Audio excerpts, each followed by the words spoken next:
जी अब recording start हो चुकी है।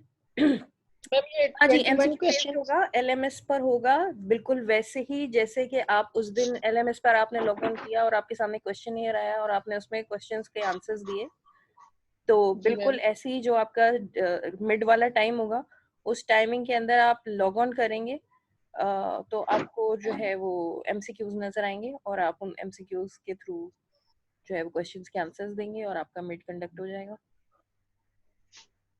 मोस्ट प्रोबेबली जो है वो मैं 30 मिनट्स मुझे बहुत ज़्यादा लग रहे हैं ऑनलाइन के हिसाब से, तो मैं इसको 10 to 15 मिनट्स पे ले आऊँगी। आपका बहुत छोटा नहीं होगा मैम, मिड और विद इन फ्यू सेकेंड्स जो है आप उसका जवाब दे सकते हैं, मगर फिर भी खैर फॉर फिजिबिलिटी मैं इसको 10 मिनट्स तक रख दूँगी। मैम 10 बहुत कम है। बेटा 15 to क्वेश्चंस भी 20 कम मिनट्स। होंगे, इतना लंबा नहीं होगा, 10 क्वेश्चंस भी कम होंगे। एक्चुअली आप मेरी बात समझें, आपको नहीं कह रही मैं, ओवरऑल सारे स्टूडेंट्स को ये बात कह रही हूँ ना कि हर तरह के स्टूडेंट्स होते हैं। अब अगर मैं आपको 30 मिनट्स का टाइम दे देती हूँ, मैंने वही ये देख रही थी कि मैंने आपको 25 सवाल दिए और आप लोगों ने किसी ने 10 मिनट में कर ली, किसी ने 5 मिनट में कर लिया, जो मेरा क्वेश्चन यार आपने फिल किया। तो अगर जी किसी मैम। को क्वेश्चन नहीं आ रहा तो ये अनफेयर मीन्स इस्तेमाल करने का ज्यादा चांस है ना। आप बुक खोल के देख सकते हैं, आप नहीं कोई भी स्टूडेंट इंटरनेट पर सर्च कर सकते हैं, तो वो थोड़ा टाइम शॉर्ट होगा, तो मैं मेक श्योर कर सकती हूँ कि आपने जवाब अपने दिमाग से दिया है, सर्च करके दिया है। ठीक है, तो यस मैम। 30 मिनट जो है ना वो मुझे बहुत ज्यादा लग रहा है, मैं इतना लंबा नहीं रखूंगी। जाहिर है सबसे पहले तो मैं खुद अटेम्प्ट करके देखूंगी उसको कि विद इन फेयर डेडलाइन है या नहीं। जितने टाइम में मैं करूंगी आपको उससे ज्यादा ही टाइम दूंगी डेफिनेटली, लेकिन कम से कम मुझे इतना मेक श्योर जरूर करना है कि उसको सर्च नहीं किया जा पाएगा और उसको जो है बुक से या इंटरनेट से इतने टाइम में आप सर्च करके जवाब नहीं दे रहे हैं, बल्कि आप अपनी प्रिपरेशन के बेस पर जवाब दे रहे हैं। Yes ma'am. तो ये फेयर है मेरा ख्याल में, कोई मैं अनफेयर बात तो नहीं कह रही ऐसी। और एमसीक्यूज 10 मिनट्स के अंदर हो जाते हैं, कोई ज्यादा नहीं होगा। 10 मार्क्स का है ना, 20 जी मार्क्स का, मैम। 10 मार्क्स का है, कम सवाल रखूंगी। चलें जी, और किसी को कोई कंसर्न? बाकी सारे पार्टिसिपेंट्स देखूं कौन कौन मौजूद हैं। लजपत, शाहजेब, अब्दुल्ला, हिरा जमाली, अली, राशिद हुसैन, शुएब, तस्कीन, वर्षा, आप सब लोग। और किसी को भी कोई कंसर्न कोई बात आप लोग कहना चाहें तो आप बताएं पहले। मैम अस्सलाम वालेकुम। वालेकुम सलाम, कौन बात कर रहे हैं? मैम मुझे एक सवाल था। जी जी। मैम जो हमारा ऑनलाइन एग्जाम होगा तो उसमें सिर्फ हमें 10 मिनट ही दिए जाएंगे और विद टाइम होगा कि उसी में ही हमें करना पड़ेगा ये एग्जाम? अगर नहीं हो पाया तो नहीं हो सकेगा हमारा ये। बेटा टाइमर आता है, आपने जब देखा होगा ना, जब आपने वो ऑनलाइन क्वेश्चन फिल किया था जब कभी आपने मिस्टेकली मुझसे मिस हो गया। हाँ, असाइनमेंट्स चले कोई बात नहीं, अगर मिस था। हो गया बस वो मैंने किया इसीलिए था ताकि आपके जहन में ये सारे सवालात ना हो जो आप मुझसे भी पूछ रहे हैं। बहरहाल जब आप लॉग ऑन करेंगे ना, कभी आपने ऑनलाइन टेस्ट दिया हो तो क्या होगा कि आपके साइड में टाइमर चल रहा होगा, मुसलसल आपको वो टाइमर दिख रहा होगा कि आपके पास अब कितने मिनट बचे हैं, और आपको क्वेश्चन भी प्रोग्रेस नजर आ रही होंगी कि टेस्ट में कितने सवाल हैं, नेक्स्ट नेक्स्ट करके आप जाते जाएंगे। विंडो ऐसी है कि आप उसको जो है जब देखेंगे, जैसे ही आप लॉग ऑन करेंगे आपको दोनों बातें साथ में नजर आ रही होंगी, टाइमर चलता हुआ भी नजर आ रहा होगा और कितने क्वेश्चन रिमेनिंग है ये भी नजर आ रहा होगा। तो आप बिल्कुल जो टाइम फिनिश है ना, ये मैं सबको एक साथ बता रही हूँ, जो टाइम पूरा होने वाला है ना उससे पहले हर हाल में उसको फिनिश करके सबमिट कर दीजिएगा। अगर टाइमर पूरा हो गया और आपने उसको फिनिश नहीं किया होगा, सबमिट नहीं किया होगा, तो आपका सबमिशन काउंट नहीं होगा।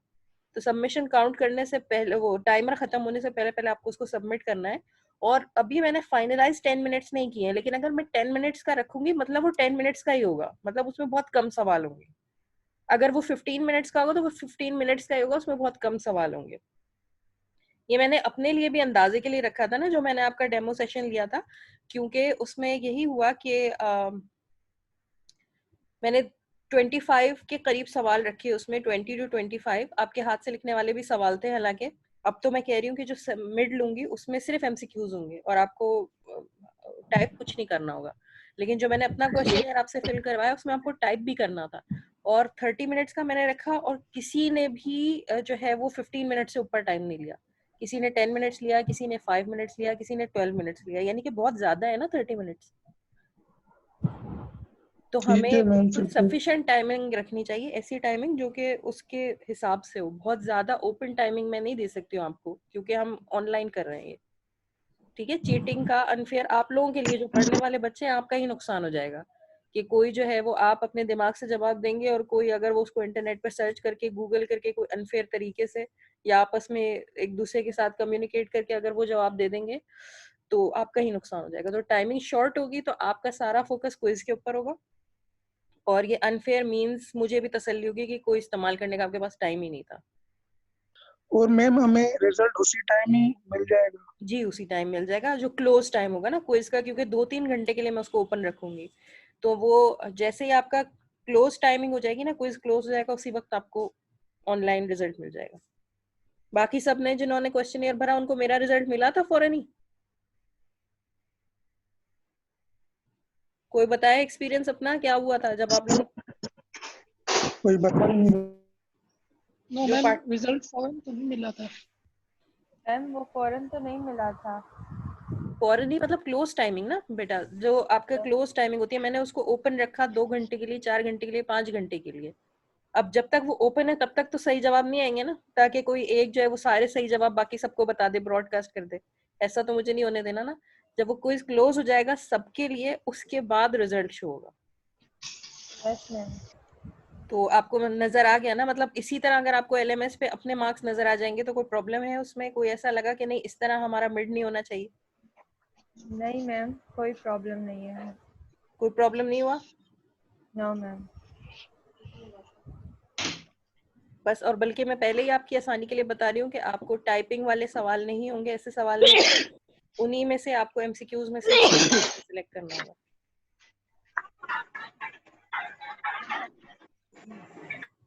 अच्छा चलिए, अब हम आते हैं कोर्स। मुझे बताएं कि आप लोगों ने कितने लेक्चर्स देखे, डेटाबेस मैनेजमेंट सिस्टम को देखा, बिजनेस इंटेलिजेंस को रीड करना स्टार्ट किया या अभी नहीं किया? Ma'am database management ma'am system पढ़ लिया।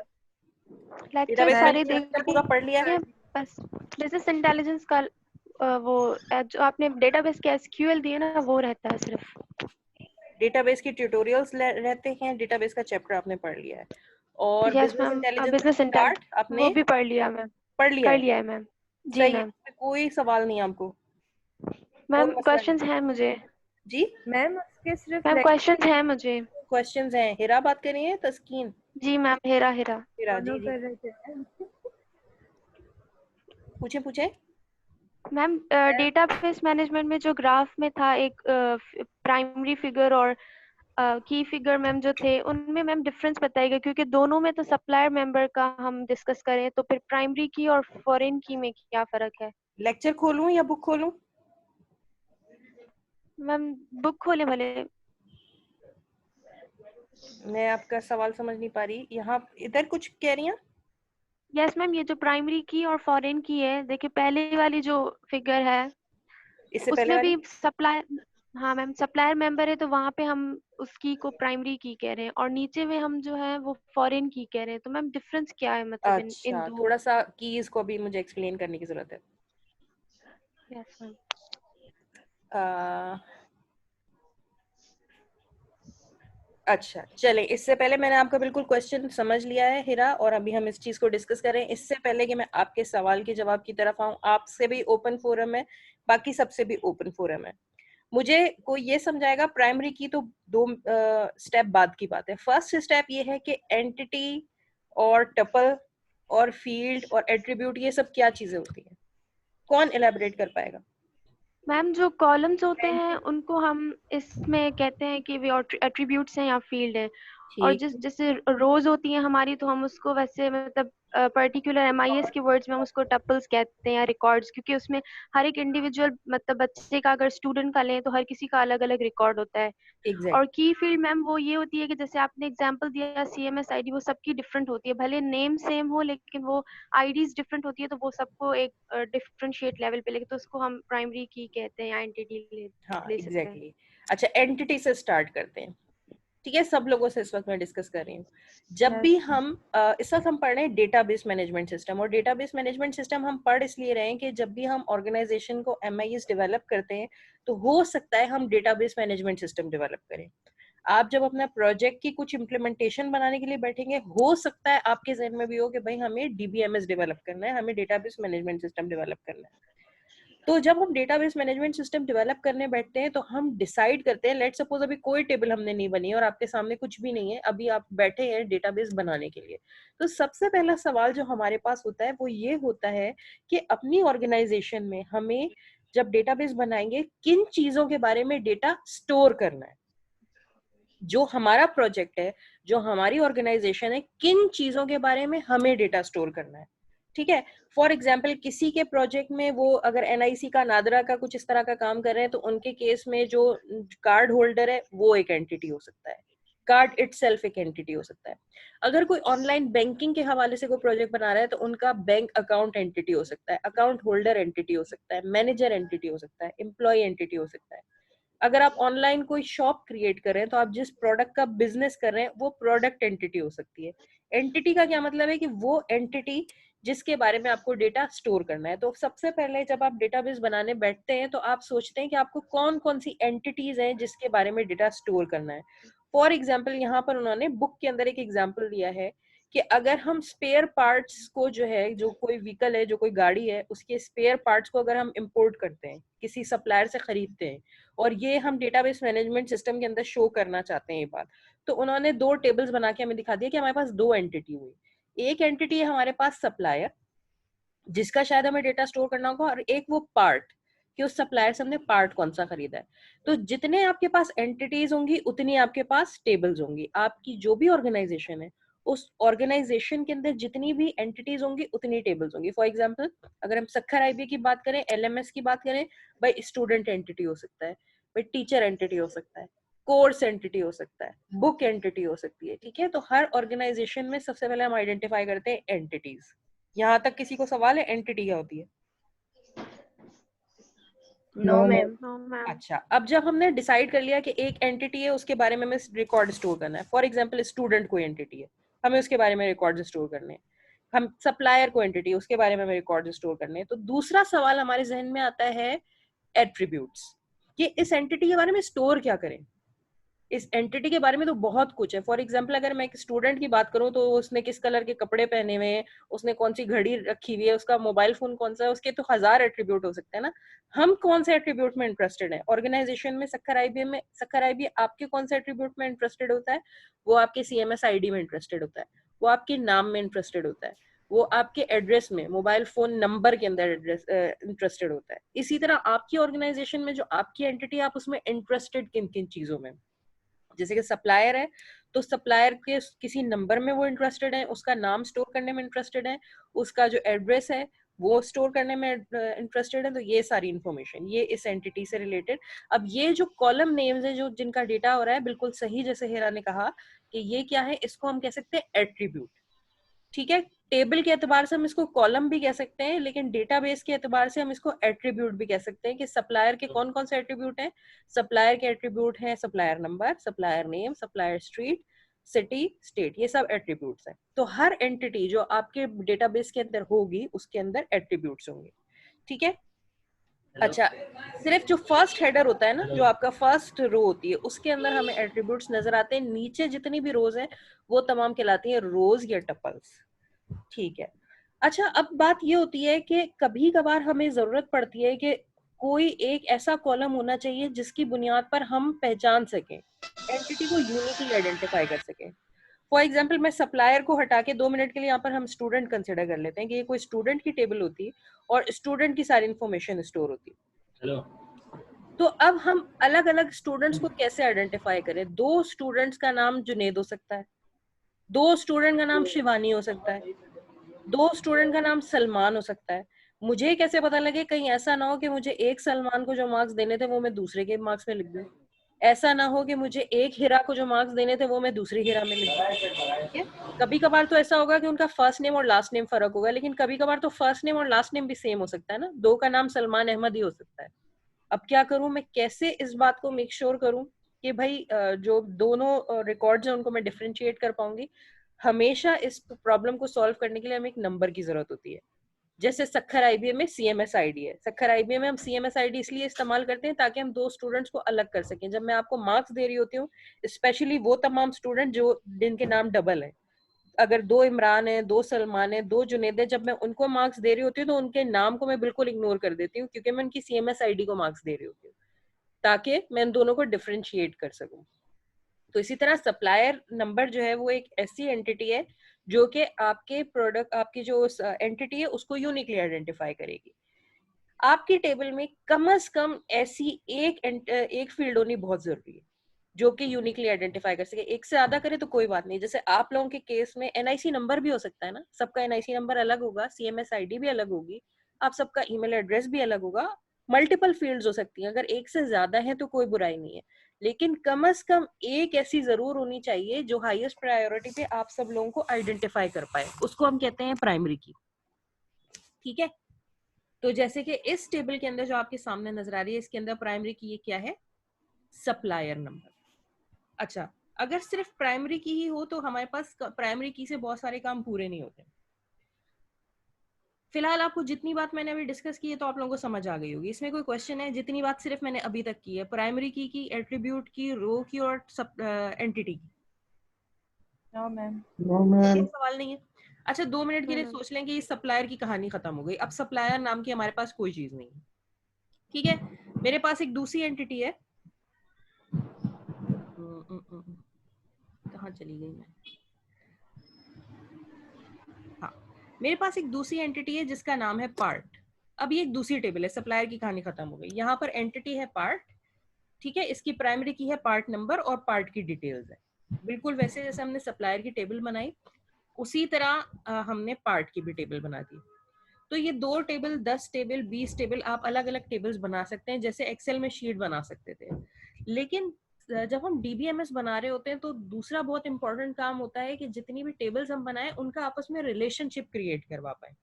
जैसे कि फॉर एग्जांपल ये एक पार्ट नंबर, तो मुझे पता है कि 137 कोई पार्ट नंबर है और इस पार्ट का नाम है डोर लैच और इसकी प्राइस है 22।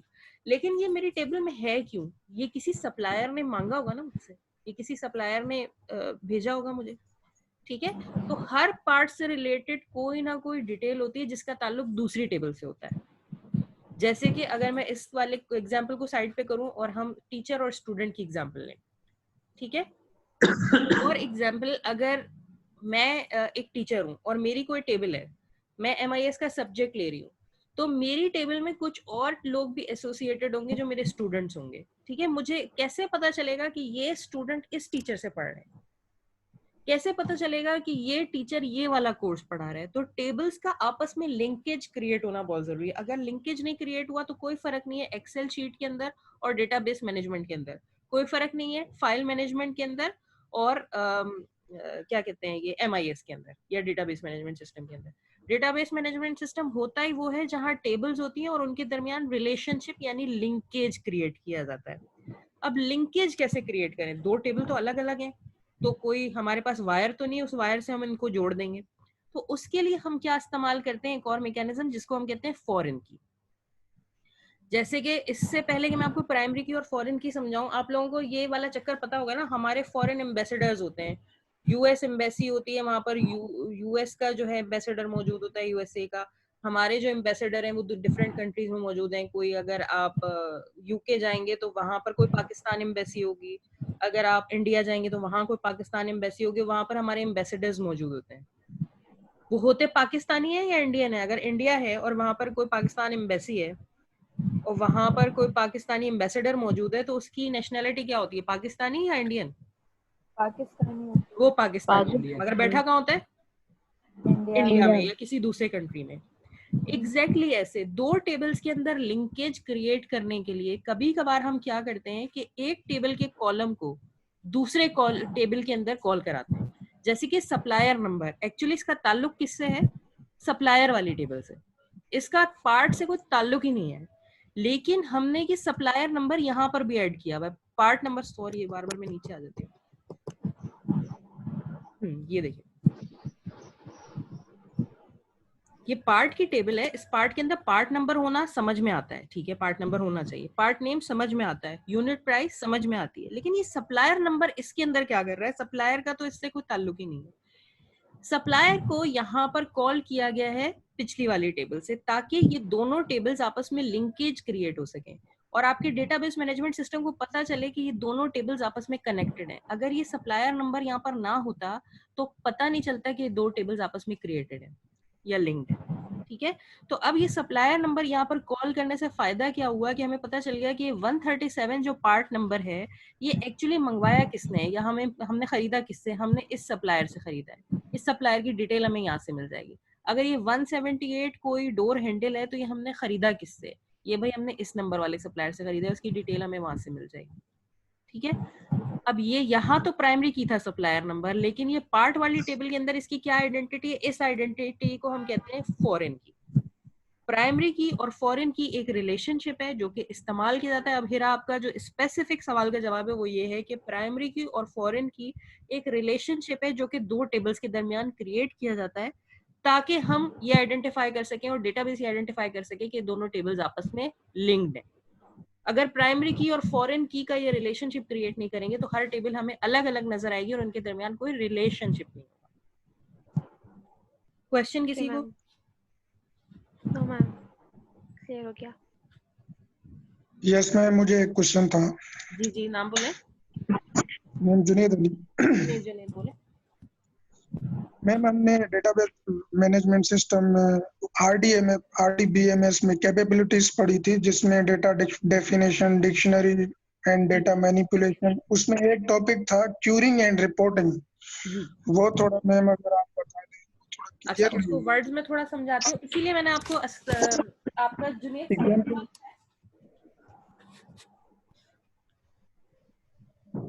एक मिनट मुझे आप टाइम दे।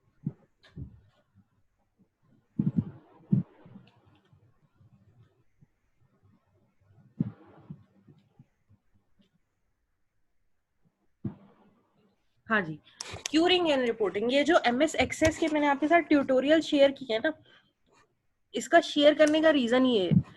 एक्चुअली डायरेक्टली मैं आपसे इम्प्लीमेंटेशन के सवाल तो नहीं पूछूंगी, लेकिन जैसे कि आपने भी मुझसे ये वाला सवाल पूछ लिया, डेटाबेस के बुक के बहुत सारे ऐसे कॉन्सेप्ट्स हैं वो आप बुक पढ़ के समझ ही कभी नहीं पाएंगे कि क्या है, जब तक कि आप उसको इम्प्लीमेंट ना करें एमएस एक्सेस के अंदर, ठीक है। तो पहले हम वहां चलते हैं, मैं स्लाइड से खोलूं तो मेरे ख्याल में हमें ज्यादा समझ में आएगा। पहले हम स्लाइड से डिस्कस करते हैं उस बात को और फिर हम वापस चलते हैं एमएस एक्सेस की तरफ। उसका जवाब जो है ना आपको सवाल का, वो एमएस एक्सेस इस्तेमाल करते में मिलेगा। यस कौन सा है? डेटाबेस मैनेजमेंट सिस्टम आ गया हमारे पास। इसके अंदर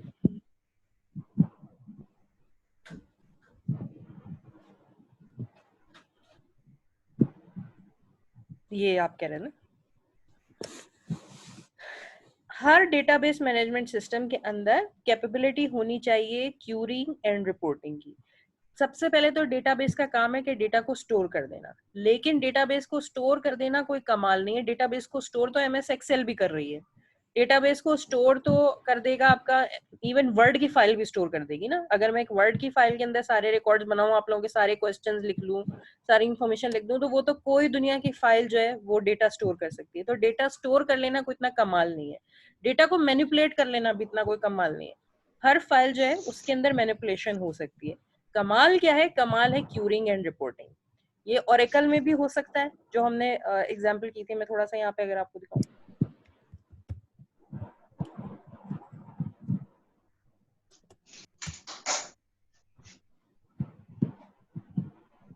ये देखिए यहाँ पर डेटाबेस मौजूद है। तो डेटाबेस के अंदर कस्टमर का रिकॉर्ड मौजूद है, कैटेगरीज मौजूद है, एम्प्लॉयज मौजूद है। कोई कमाल की बात नहीं है, डेटाबेस आप ऐसा आप स्टोर कर सकते हैं। कमाल की बात क्या है कि मैं किसी भी पर्टिकुलर डेटा आइटम को यहाँ पर क्यूरी कर सकती हूँ। जैसे कि यहाँ पे कोई क्यूरी लिखी है, select static from customer where city in Paris या लंदन, यानी कि सिर्फ मुझे वो कस्टमर देखने हैं जो पेरिस या लंदन में हो। तो मैं इस क्यूरी को रन करूंगी तो मुझे पेरिस और लंदन वाले कस्टमर नजर आ जाएंगे, ठीक है। ये क्यूरी करना एक्चुअली कमाल होता है कि जब आप सीएमएस खोल पाए तो सीएमएस आपको सब कुछ दिखा दे, ये कमाल नहीं है, बल्कि ये कमाल है कि आप किसी एक पर्टिकुलर सब्जेक्ट को सिलेक्ट कर सके और वो आपको सब्जेक्ट के मार्क्स दिखा सके। ठीक है। अगर आप ऑनलाइन एडमिशन करवाना चाहें तो ये कोई कमाल नहीं कि ऑनलाइन एडमिशन हो रहा है, कमाल ये है कि आप किसी पर्टिकुलर प्रोग्राम को सिलेक्ट कर सकते हैं, किसी पर्टिकुलर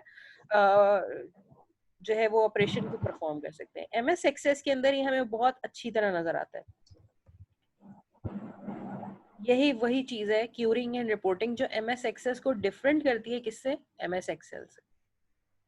जैसे कि मैंने लास्ट जो क्लास थी उसमें भी ये बातें हमने डिस्कस की थी कि अगर कोई टेबल ही बनानी है कस्टमर की, ये टेबल हम एमएस एक्सेस में बहुत इजीली बना सकते हैं, किसी भी फाइल के थ्रू हम इजीली बना सकते हैं।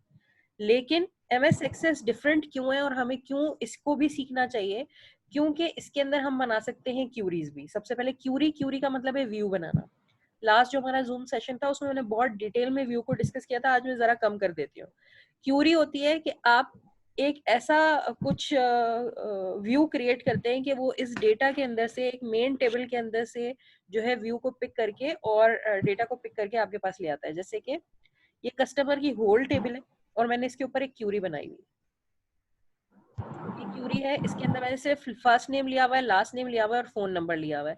अगर कोई पूरी टेबल में इंटरेस्टेड नहीं है तो वो सिर्फ इसको देख सकता है। अगर कोई मैनेजर की सारी पर्टिकुलर इन्फॉर्मेशन में इंटरेस्टेड नहीं है तो वो सिर्फ मैनेज्ड बाय देख सकता है कि भाई कौन सा मैनेजर किस कस्टमर को मैनेज कर रहा है। तो आप क्यूरीज क्रिएट कर सकते हैं ताकि आप पूरे होल डेटाबेस की डिटेल को हाइड कर सकें और सिर्फ रेलेवेंट इन्फॉर्मेशन देख सकें। ये एमएस एक्सेस में नहीं हो सकता, एमएस एक्सेल में नहीं हो सकता था। किसी फाइल मैनेजमेंट सिस्टम के अंदर ये क्यूरिंग की फैसिलिटी नहीं है कि आप क्यूरी कर पाए, आपको पूरा ही देखना पड़ता है और उसमें से अपनी मर्जी की चीज को आपको मैन्युअली सर्च करना पड़ता है। मगर एमएस एक्सेस कहती है कि नहीं, कोई भी डेटाबेस मैनेजमेंट सिस्टम कहता है नहीं, आप पूरे डेटाबेस को हाइड रखें और सिर्फ जो आपके काम की चीज है वो आपको दिखाई जाएगी। ये होगी क्यूरिंग। अच्छा, फिर उसके बाद रिपोर्टिंग भी आप कर सकते हैं। आप उसको रिपोर्ट की फॉर्म में भी जनरेट कर सकते हैं। यहाँ तो बाकायदा हमारे पास होता है, देखिए 2 रिपोर्ट्स मेरे पास क्रिएटेड है। कंपनी नेम डालना पड़ेगा मुझे रिपोर्ट के लिए, इसको देखते चल। कंपनी नेम कहाँ से लाऊं, दिया हुआ यहाँ पे कहीं।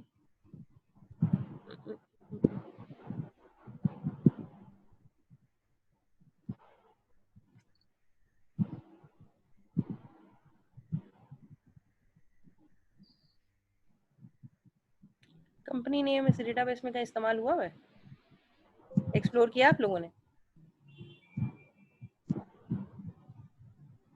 नजर तो नहीं आ रहा। ये रिपोर्ट दिखाने के लिए, बहरहाल जैसे अगर मैं रिपोर्ट क्रिएट करना चाहूँ, चले हम टाइम वेस्ट नहीं करते, ये कोई टेबल है और मैं इस टेबल पर रिपोर्ट भी क्रिएट करना चाहती हूँ, तो मैं चाहूँ तो बिल्कुल ये इसको सिलेक्ट करूँ, क्रिएट में जाकर रिपोर्ट पर आ गई और ये मुझे रिपोर्ट करने की भी फैसिलिटी देगा कि आप उसको जो डेटाबेस है उसकी वैल्यूज को पिक करके और उसको रिपोर्ट की फॉर्म में भी प्रिंट कर सकते हैं। तभी तो ये कमाल है, तभी तो ये डेटाबेस मैनेजमेंट सिस्टम है। अदरवाइज किसी भी आम फाइल के अंदर और डेटाबेस मैनेजमेंट के अंदर कोई फर्क नहीं रहेगा अगर ये क्यूरिंग और रिपोर्टिंग की फैसिलिटी डेटाबेस के अंदर ना हो। क्लियर कर पाई हूँ, पता नहीं मैं आपकी बात या नहीं। नहीं मैम, क्लियर हो गया अभी। क्लियर हो गया, चलें जी। Yes ma'am. और इवन ये भी बड़ी इंपॉर्टेंट चीज है कि ट्रांजैक्शन कंट्रोल एंड रिकवरी, कि आप रिकवर भी कर सकते हैं डेटाबेस को, जो कि आप फाइल्स को नहीं कर सकते। डिलीटेड डेटा तो डेटा को हम जो है ना रिकवर भी कर सकते हैं कुछ टाइम पीरियड के विद इन यहाँ स्पैन पर ऑफ मैं आपको टाइम। प्रैक्टिकली दिखा नहीं सकती, लेकिन बिल्कुल ये चीज अवेलेबल है कि जैसे ऐसा होता है कभी कभार कि आप किसी डेट या किसी पर्टिकुलर टाइम तक रिकवर करना चाहें। जैसे कि मैं कहूँ कि भाई ये ऑनलाइन टीचिंग में हमने जो चीजें की उससे पहले हम कहाँ थे, अगर हम डेटाबेस में स्टोर कर रहे होते तो मैं कहती कि भाई 29 फरवरी 2020 और ये डेट देती डेटाबेस को और डेटाबेस उस शक्ल पे चला जाता है जिस शक्ल पे वो उस डेट को था। ये फाइल मैनेजमेंट के अंदर नहीं हो सकता। डेटाबेस मैनेजमेंट सिस्टम जिन बैंक्स के अंदर, जिन ऑफिसेस के अंदर चल रहे हैं, वहां पर ये रिकवरी मैनेजमेंट सिस्टम भी होता है कि आप उसको किसी पर्टिकुलर डेट एंड टाइम तक वापस लेके जा सकते हैं। ये एक बड़ी एक कमाल की चीज होती है डीबीएमएस के अंदर, जो कि और कहीं आपको नहीं नजर आएगी। कि वो आपको रिकवरी से ये मतलब है कि वो आपको किसी भी टाइम पर कोई प्रॉब्लम आने की सूरत में या किसी भी आपकी पर्टिकुलर रीजन की वजह से आपको रिकवर करके देता है और आपको किसी और टाइम पर, किसी टाइम स्टैम्प पर पहुंचा देता है कि अच्छा आप उस दिन जिस तरह का कंप्यूटर था आपका, आप बैक ट्रैकिंग कर सकते हैं, बैक मूव हो सकता है जी। और कोई क्वेश्चन? No ma'am. नहीं क्लियर है सब कुछ? आदिल मैम मुझे इसमें इतना तो पढ़ा है इतना पढ़ा है, अभी आगे और पढ़ा नहीं है? Ma'am. MIS building and MIS भी पढ़ा है उसमें भी बिल्डिंग MIS तो पढ़ा थोड़ा है। अच्छा, बहुत। बिल्डिंग MIS को मैं इसलिए वो कह रही हूँ कि वो तो हमने पहले फेस टू फेस टीचिंग में भी पढ़ लिया था ना, उसमें तो खैर आपको नहीं मुझे लगता है इतना सवाल होंगे। हाँ, जो आपके थोड़े टेक्निकल चैप्टर्स हैं वो DBMS और बिजनेस इंटेलिजेंस ही है। बिजनेस इंटेलिजेंस को टच किया है आप लोगों ने? Yes ma'am. मैम फिलहाल तस्कीन आपने कहाँ तक पढ़ा है?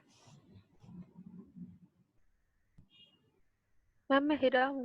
मैम मैंने चैप्टर 5 तक पढ़ा है DBMS का। चैप्टर 5 यानी कि डेटाबेस मैनेजमेंट सिस्टम। जी मैम। उसमें कोई क्वेश्चन आया, कोई चीज क्लियर नहीं हो? नहीं मैम वो तो क्लियर है मैम, इसका बिजनेस इंटेलिजेंस का मुझे उसी दिन पता चला था कि ये भी इंक्लूडेड है, वरना मैं कोर्स आउटलाइन फॉलो कर रही थी तो उसमें ये नहीं था। उस कोर्स दिन आप आउटलाइन में क्या नहीं था? Business intelligence?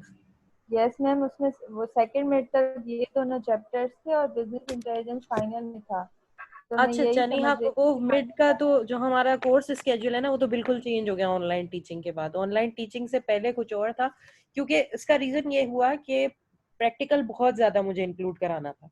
अगर हम फेस टू फेस टीचिंग कर रहे होते तो बहुत चीजों को हम प्रैक्टिकली देख रहे होते, लेकिन क्योंकि ऑनलाइन में उतना प्रैक्टिकल मैं समझा भी नहीं पाऊंगी ना, मैं रिस्पॉन्सिबिलिटी नहीं लेना चाह रही इतनी बड़ी कि मैं आपको करूँ। अच्छा, ये मैं खैर एकदम मुझे बात याद आ गई, बहुत सारे स्टूडेंट्स ने मुझसे शिकायत भी की है। सबसे पहले तो मुझे बहुत मजा आया आप लोगों के रिव्यूज पढ़ के, और जाहिर है लर्निंग होती है इसमें बहुत, मुझे पता नहीं आप लोगों को मजा आया या नहीं आया, मगर मेरे लिए तो ये बहुत ही मजेदार एक्टिविटी थी। हालांकि आपका बहुत ही मिक्स्ड फीडबैक था, मैंने मजा आने का ये मतलब नहीं कि सबने मेरी बहुत तारीफ की है। आप लोगों ने बहुत अच्छी तरह से मुझे आड़े हाथों भी लिया है, लेकिन मुझे बहुत अच्छा लगा क्योंकि आपके कमेंट सारे वैलिड थे।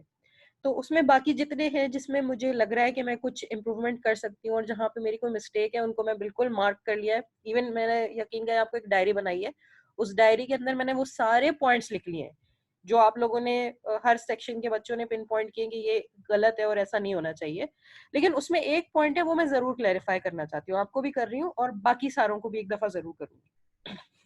ज्यादातर बच्चों को मुझसे ये शिकायत है कि मैम आप एक्टिविटीज नहीं कराती हैं और प्रैक्टिकल नहीं कराती, या उतना नहीं कराते हैं जितना आप करना चाहते हैं। आपको मजे की बात बताऊं, आपको अंदाजा नहीं कि ये जो MIS का सब्जेक्ट है ना, ये 3 क्रेडिट आवर कोर्स है, यानी कि ये प्रैक्टिकल था ही नहीं, ये तो पूरा थ्योरेटिकल कोर्स था। ठीक है, जैसे आप OB पढ़ते होंगे, जैसे कि आप बिजनेस लॉ पढ़ते होंगे, जैसे कि आप कोई भी दूसरा थ्योरी वाला रट्टे वाला सब्जेक्ट पढ़ते होंगे, बिल्कुल वैसा ये सब्जेक्ट था। इसमें कुछ प्रैक्टिकल नहीं था असूलन, और इसको विदाउट लैब भी पढ़ाया जा सकता था, इसको सिर्फ क्लासरूम एनवायरनमेंट में ही पढ़ाया जाना था।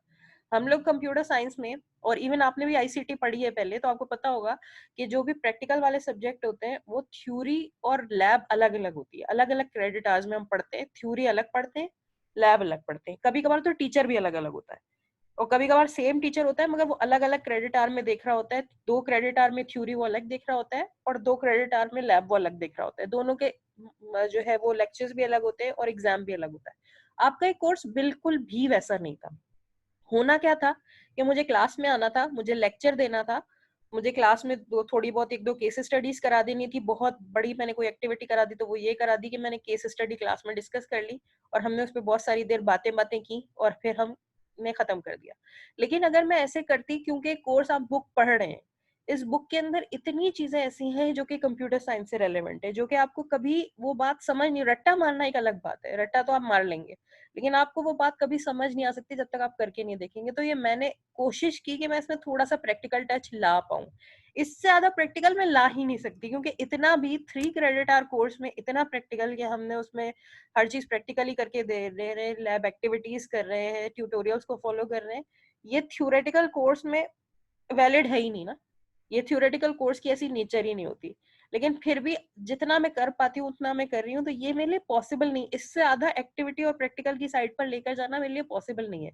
इसका मतलब है कि मैं MIS का जो कोर्स है उसको ही चेंज कर रही हूँ। मैं कह रही हूँ नहीं, मुझे MIS पढ़ाना ही नहीं है, मुझे कोई और कोर्स पढ़ाना है जो कि इलेक्ट्रॉनिक कंप्यूटर साइंस कोर्स की तरह है। तो इतना बड़ा काम तो मैं नहीं कर सकती, मेरे लिए तो इतना ही ये ले लेना बहुत बड़ा एक चैलेंज है कि भाई मैंने कहा कि नहीं मुझे इसको लैब में कराना है। और कई दफा ऐसा होता है कि आपकी एक दो दफा मुझे टाइम टेबल के लिए जाना पड़ा कि आप लोगों का आपकी क्लास के सेक्शन के साथ नहीं हुआ, दूसरे किसी सेक्शन के साथ हुआ कि टाइम टेबल जब बनाया गया तो उनकी दोनों क्लासेस जो है वो रख दी गई रूम में, क्योंकि एक्सपेक्टेशन यही कि ये तो रूम में होगा ना। लेकिन मैंने कहा कि मेरे बच्चों को नहीं समझ में आएगा, तो मैंने तो जितना मैं कर सकती थी इस हवाले से मैं कहती हूँ कि भाई ये वाला जो क्रिटिसिज्म है ना ये थोड़ा अनफेयर है कि मैं एक्टिविटीज या प्रैक्टिकल नहीं करवाती, इससे ज्यादा मैं नहीं करा सकती, यही बहुत ज्यादा है। ठीक है, रिक्वायर्ड नहीं है, इसकी बिल्कुल जरूरत नहीं है। आप बिल्कुल सिंपल बुक पढ़ें, बुक का रट्टा मारें और एग्जाम दे दें, तो ये बिल्कुल फेयर है। और कोई इसमें मेरी तरफ से कोई ये नहीं होगा कि मैंने गलत पढ़ाया। मेरी टीचिंग मेथोडोलॉजी जो है वो इसी तरह चल जाएगी तो भी ठीक है, क्योंकि MIS कोर्स की डिमांड यही है। तो इतना, अब इससे ज्यादा मैं क्या प्रैक्टिकल करा सकती हूँ। ठीक है, और इससे ज्यादा मैं आपको फिर अगर डालूंगी प्रैक्टिकल की तरफ तो फिर जाहिर है कि वो कोर्स की नेचर ही डिफरेंट हो जाएगी। तो कोर्स की नेचर तो हम डिफरेंट नहीं कर सकते, क्योंकि उसमें ये एक्सपेक्टेशन है MIS पढ़ने जो बच्चा आता है उससे एक्सपेक्टेशन ये होती है कि उसको ICT तो पहले ही अच्छी आती है, तो उसको इन ये सब पढ़ने की जरूरत नहीं है जो हम पढ़ रहे हैं। उसको एक्सेल दोबारा रिव्यू करने की जरूरत नहीं है, उसको MS एक्सेस पढ़ने की जरूरत नहीं है, उसको फाइल मैनेजमेंट सिस्टम के बारे में ज्यादा पढ़ने की जरूरत नहीं है, उसको ये तो सब ऑलरेडी आता है। ये हम एक्सपेक्ट करते हैं उस स्टूडेंट से जो कि MIS पढ़ने आता है, तो इसलिए इसमें बिल्कुल प्रैक्टिकल नहीं था।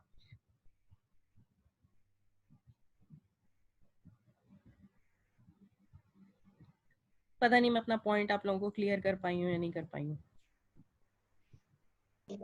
Yes, समझ गए मैम। बाकी खैर जितनी भी बातें उनको मैं आहिस्ता आहिस्ता देख रही हूँ और मैं उनको अपने आप को उन वेज में इम्प्रूव करने की कोशिश करूंगी जहाँ जहाँ गलती हो रही है मुझसे। लेकिन बाकी जो चीजें हैं वो तो ये हैं।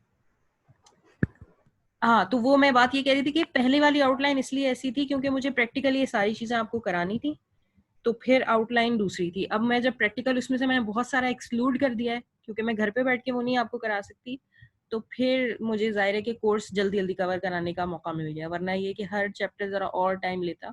जी मुख्तियार अली। यस मैम, मेरा एक रिक्वेस्ट है आपको कि ये जो क्लास शुरू होता है इसकी आप ईमेल जो है वो जो आप ग्रुप में शेयर करते हैं वो आप एक दिन पहले शेयर कर दें और टाइमिंग भी बता दें ताकि हम रिलैक्स होकर यानी। दोबारा बोलेंगे? मैम जो हमारा क्लास स्टार्ट होता है, जैसे कि आज आपने लिंक भेजी है जूम मीटिंग की, अगर ये एक दिन पहले सेंड हो जाए जैसे कि रात को, तो स्टूडेंट्स रिलैक्स से यानी क्लास ले सके।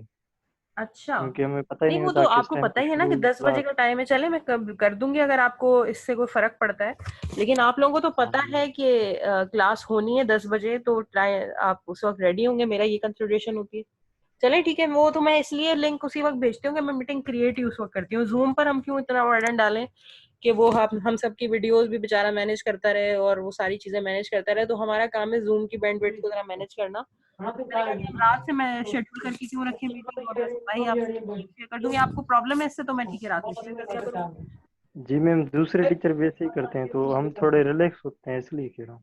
ठीक है, मुझे समझ नहीं आया खैर, लेकिन अगर आपको इससे कोई फर्क पड़ जाएगा, आप रिलैक्स हो जाएंगे मेरे रात को लिंक शेयर कर देने से, तो ठीक है, इसमें इससे अच्छी क्या बात है। मैं बिल्कुल आपको नेक्स्ट वीक से ये रिलैक्सेशन दे दूंगी। इस दफा नहीं दे पाई हूँ, थोड़ी चलेंगे, मेरी मिस्टेक हो गई। Yes ma'am. और कोई मेरे लायक खिदमत? मैम मुझे क्वेश्चन है मुख्तियार को। चले ठीक है, पढ़ता है तो अच्छी बात है। तो ये तो कितना आसान काम है ना कि मुख्तियार ने मुझे बता दिया कि इससे वो रिलैक्स हो जाएंगे, तो मुझे बाकी सारे स्टूडेंट भी बता दें कि वो क्या काम करने से रिलैक्स होंगे, तो मैं सबको रिलैक्स कर दूंगी एक साथ।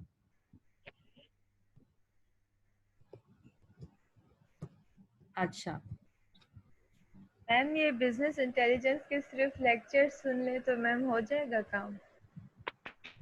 सिर्फ लेक्चर? बेटा ये अब सवाल ऐसा है कि मैं आपको क्या जवाब दूं इस बात। बुक पढ़नी चाहिए, जाहिर है कि और लेक्चर भी मैंने बुक में से ही बनाए।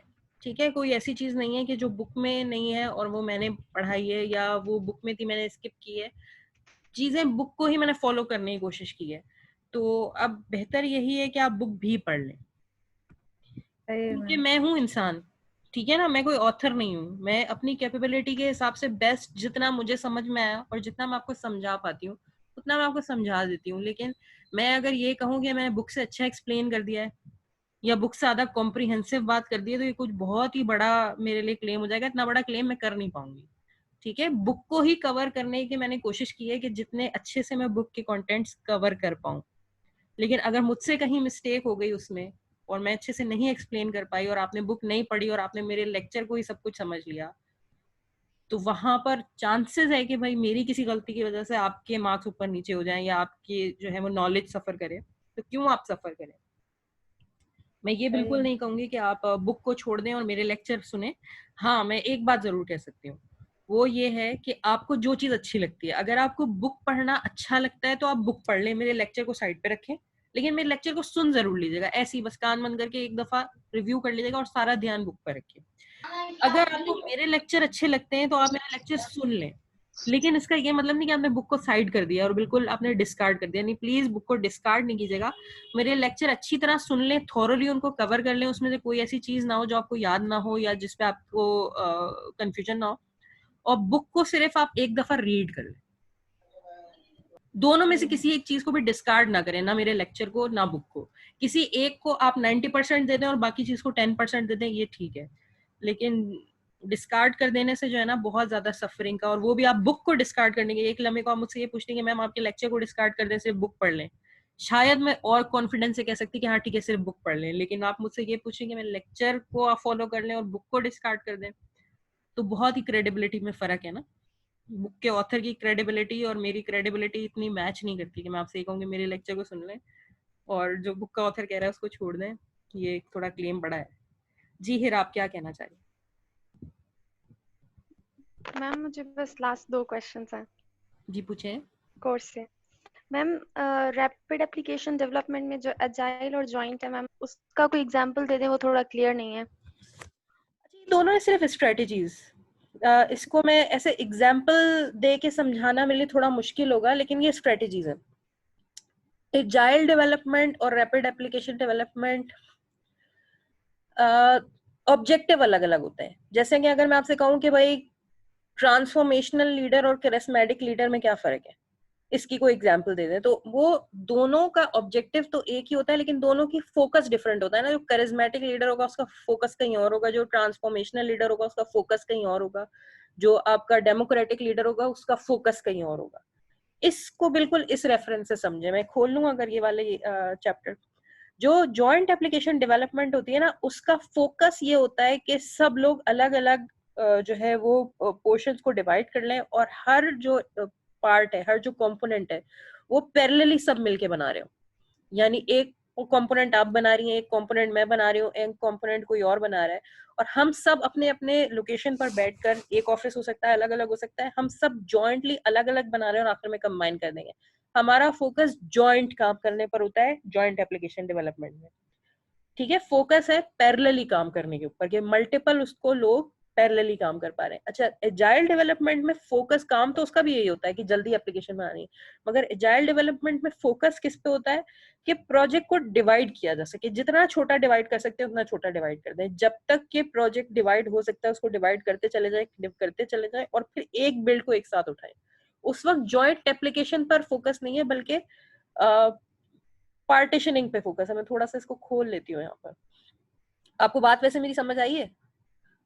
Yes ma'am.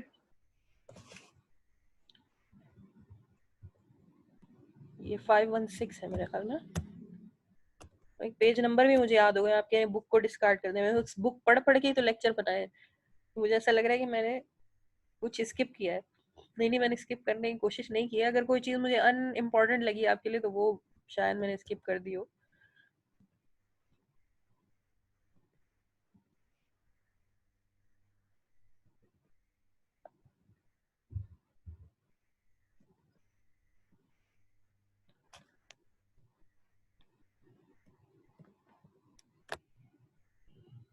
ऊपर थी शायद।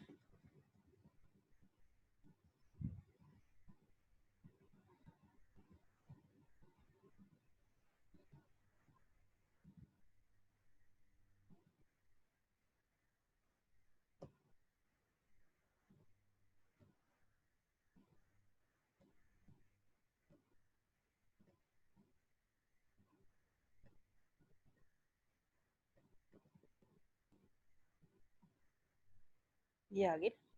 अच्छा, कौन कौन पार्टिसिपेंट्स यहाँ पर मौजूद है? पार्टिसिपेंट्स मौजूद है। लजपत, आप अवेलेबल हैं? कहाँ है लजपत?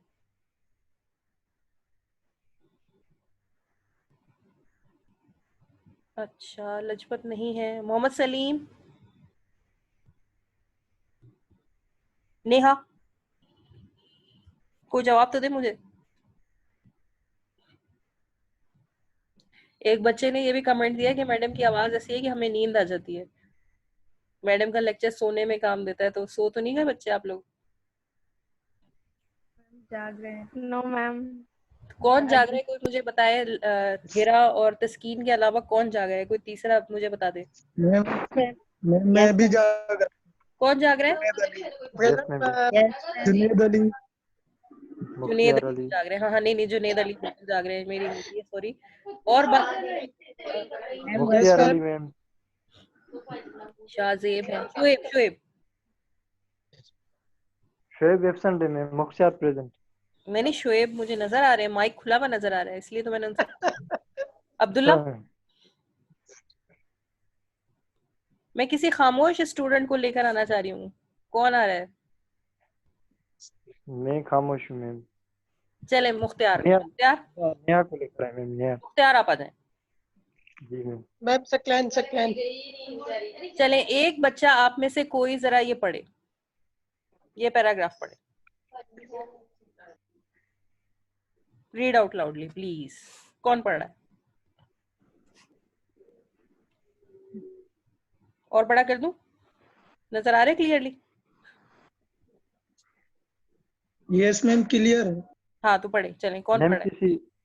मैम किसी पतली आवाज वाले से पढ़ाए ना, ऐसी नहीं नहीं, मोटी आवाज में मुख्तियार, अब कौन। तो मुख्तियार ही प्लीज।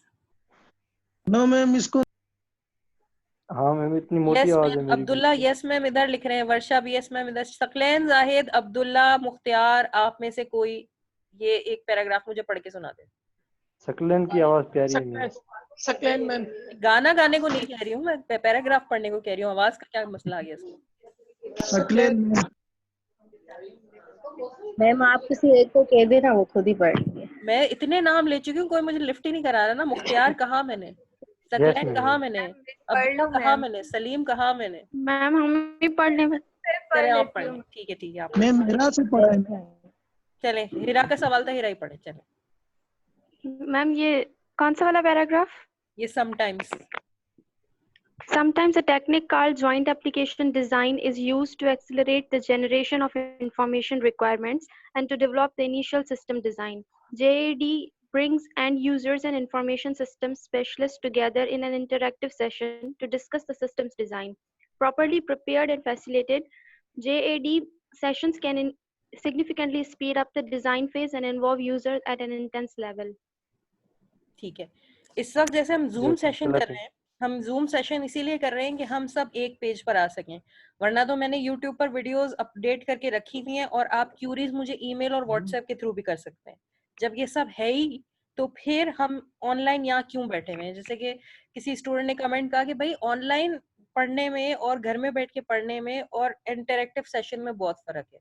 तो हमें फुल लेंथ क्लासेस लेनी चाहिए, हमें फुल टाइम बैठकर पढ़ना चाहिए ताकि हम ज्यादा उस पर फोकस कर सकें। तो मुझे ये समझाएं, इससे पहले कि हम जेड एप्लीकेशन को पढ़ें, जेड डेवलपमेंट को पढ़ें, आप मुझे ये समझाएं कि एज अ स्टूडेंट कोई भी मुझे इस सवाल का जवाब दे सकता है कि अगर यूट्यूब पे लेक्चर्स अवेलेबल हैं जो आप अपनी कन्वीनियंस पर जब आपको आसान है आप उसको देख सकते हैं, और फिर जब भी आपके माइंड में क्यूरी रेज हो आप वो क्वेश्चन मुझ तक पहुंचा सकते हैं, और जब मेरे पास टाइम होगा तो मैं उसका जवाब दे सकती हूँ। इन सब चीजों से ज्यादा प्रोडक्टिव आपके लिए जूम सेशन क्यों है? मैम क्योंकि हम अगर क्वेश्चन करते हैं उसका आंसर होता है, फिर अगर कोई और क्वेश्चन राइज होता है तो फिर हम वो एट द मोमेंट पूछ लेते हैं ना। ठीक है, वहाँ पे वहां पर यही है कि क्योंकि हम अलग अलग हैं तो हमारे दरमियान कम्युनिकेशन का काफी गैप है। ठीक है, बहुत बीच में डिले आ जाएगा, डिले खत्म होने की वजह से बहुत सारे क्यूरीज का जवाब नहीं होगा, मोटिवेशन खत्म हो चुकी होगी। जब तक उस सवाल का जवाब मिलेगा, उस वक्त जब सवाल माइंड में आया था मोटिवेशन लेवल कुछ और था, और जब तक उसका जवाब आया तो दिल ही खत्म हो चुका है, पढ़ने का दिल नहीं चाह रहा। बात एग्जैक्टली ऐसे बिल्कुल यही चीज कि एप्लीकेशन डेवलपमेंट भी, क्योंकि एक सारा सॉफ्टवेयर एक साथ तो डेवलप नहीं होता, बल्कि उसके अलग अलग बिल्ड्स अलग अलग डेवलप हो रहे होते हैं, मुख्तलिफ टीम मेंबर्स उस पर काम कर रहे होते हैं। तो अगर टीम मेंबर्स डिस्पर्स्ड होंगे, अलग अलग लोकेशन पर होंगे और वो अपना अपना काम कर रहे होंगे, तो उनको यही सॉफ्टवेयर डेवलपमेंट में डिफिकल्टी आएगी जो आपको आ रही है ऑफलाइन टीचिंग। तो हम जूम सेशन जब कंडक्ट करते हैं तो हम सब एक पेज पर आ जाते हैं, हम सब एक दूसरे से बात कर लेते हैं, जो कंफ्यूजन होती है एक दूसरे से डिस्कस कर लेते हैं, थोड़ी मोटिवेशन बढ़ जाती है, थोड़ा चीजें जल्दी मैनेज होने की तरफ आ जाती है। और मोटिवेशन भी, शायद ये बुक खोलने की मोटिवेशन अकेले में मुझे इतनी आए या ना आए, लेकिन क्योंकि हम जॉइंट सेक्शन में बैठे हुए हैं तो आपने एकदम वॉलंटियर किया कि मैं पढ़ने को तैयार हूँ। लेकिन अगर मैं कहती कि कौन घर जाकर पढ़ेगा, तो शायद आपका मोटिवेशन लेवल वो पता नहीं होता या नहीं होता। तो जॉइंट काम करने में हमारा मोटिवेशन लेवल जो है ना वो इंक्रीज हो जाता है। सेम इसी तरह सॉफ्टवेयर डेवलपमेंट में भी ये चीज होगी, जॉइंट एप्लीकेशन का फोकस ये होता है। जिस तरह से हम इस वक्त क्लास ले रहे हैं कि सब लोग, हालांकि काम सबको अपना अपना खुद ही करना है, लेकिन वो जॉइंट बैठ कर करें, वो आपस में इंटरेक्टिव हो, वो आपस में पैरेलली काम कर सकें और एक दूसरे के साथ इंफॉर्मेशन को शेयर कर सकें, अपने कंसर्न को शेयर कर सकें और उसका फौरी जवाब ले सकें। जॉइंट एप्लीकेशन डेवलपमेंट में फोकस ये होता है। अच्छा, अब ये वाला पैराग्राफ कौन पढ़ेगा?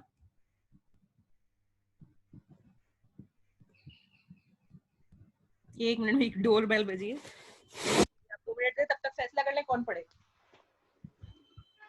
मैं पढ़ता हूँ।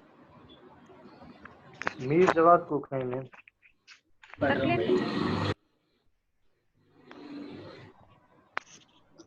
सक्लेन पढ़ोगे?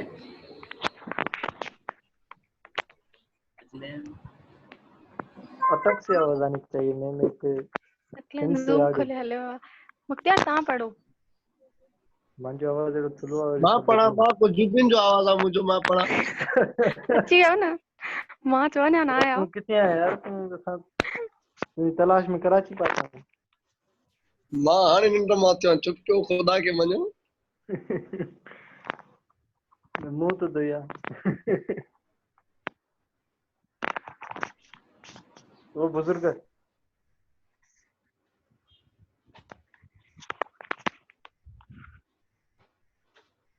हेलो सकलेन। वर्षा तू पढ़ वर्षा। मैम चवंदी त पढ़दमि न, हाणे मूंखे चयो ई न अथई। हाँ तुझे नालो था खणो, तू पढ़, तुझो आवाज चेक करणो आहे असांखे। छो नथो अचे यार? हार जो आवाज करना तेरा हाणे तस्कीन कल्ह याद अथई न, उन खां पोइ चेक करणो आवाज। ॾिसूं त सही आया न। सही हाँ आहे सही आहे। वर्षा था चऊं, मैम अचे तो वर्षा चवंदा, सब वर्षा चजो। बेटर तो सेरा इलाही इलाही वॾो आहे छॾ। आइसोलेशन में वेही रही आहे। आइसोलेट थियल आहे यार, आइसोलेट आहे वीचारी। हरू न कर हरू। हाँ, बस सब वर्षा चजो, ठीकु आहे। बैठे थी जी सब्जेक्ट ग्रेड इंटरव्यू तो वगैरह नहीं तो बैठी थी ना, जेके मां तोखे लिखी ॾिनी हुई। हाँ सब वरितो आहे। हल्दी में खीर में हल्दी, सॉरी हाँ हल्दी में खीर, गरम खीर खीर में हल्दी तो वैसे ही पीनी है। हल्दी। हाँ जी बच्चों, मैंने ज्यादा देर नहीं लगा दी, आई एम सॉरी। नहीं मैम आप तो बहुत जल्दी कोई आई। बात नहीं मैम। दोबारा चली जाऊंगा, क्या कह रहे हैं मुख्तियार कि कोई बात नहीं मैं दोबारा चली नो जाऊँ? मैम आप सही आई। नो नो अच्छा चले, ये वाला पैराग्राफ कौन रीड आउट कर रहा है? मैम वर्षा कह रही थी। वर्षा कह वर्षा, रही थी। वर्षा चले। वर्षा फ्रॉम रोडी। नो यस मैम पढ़ लूं। हाँ हाँ बिल्कुल रीड कर। Agile development focuses on rapid delivery of the working software by breaking a large project into a series of small sub-projects that are completed in a short periods of time, using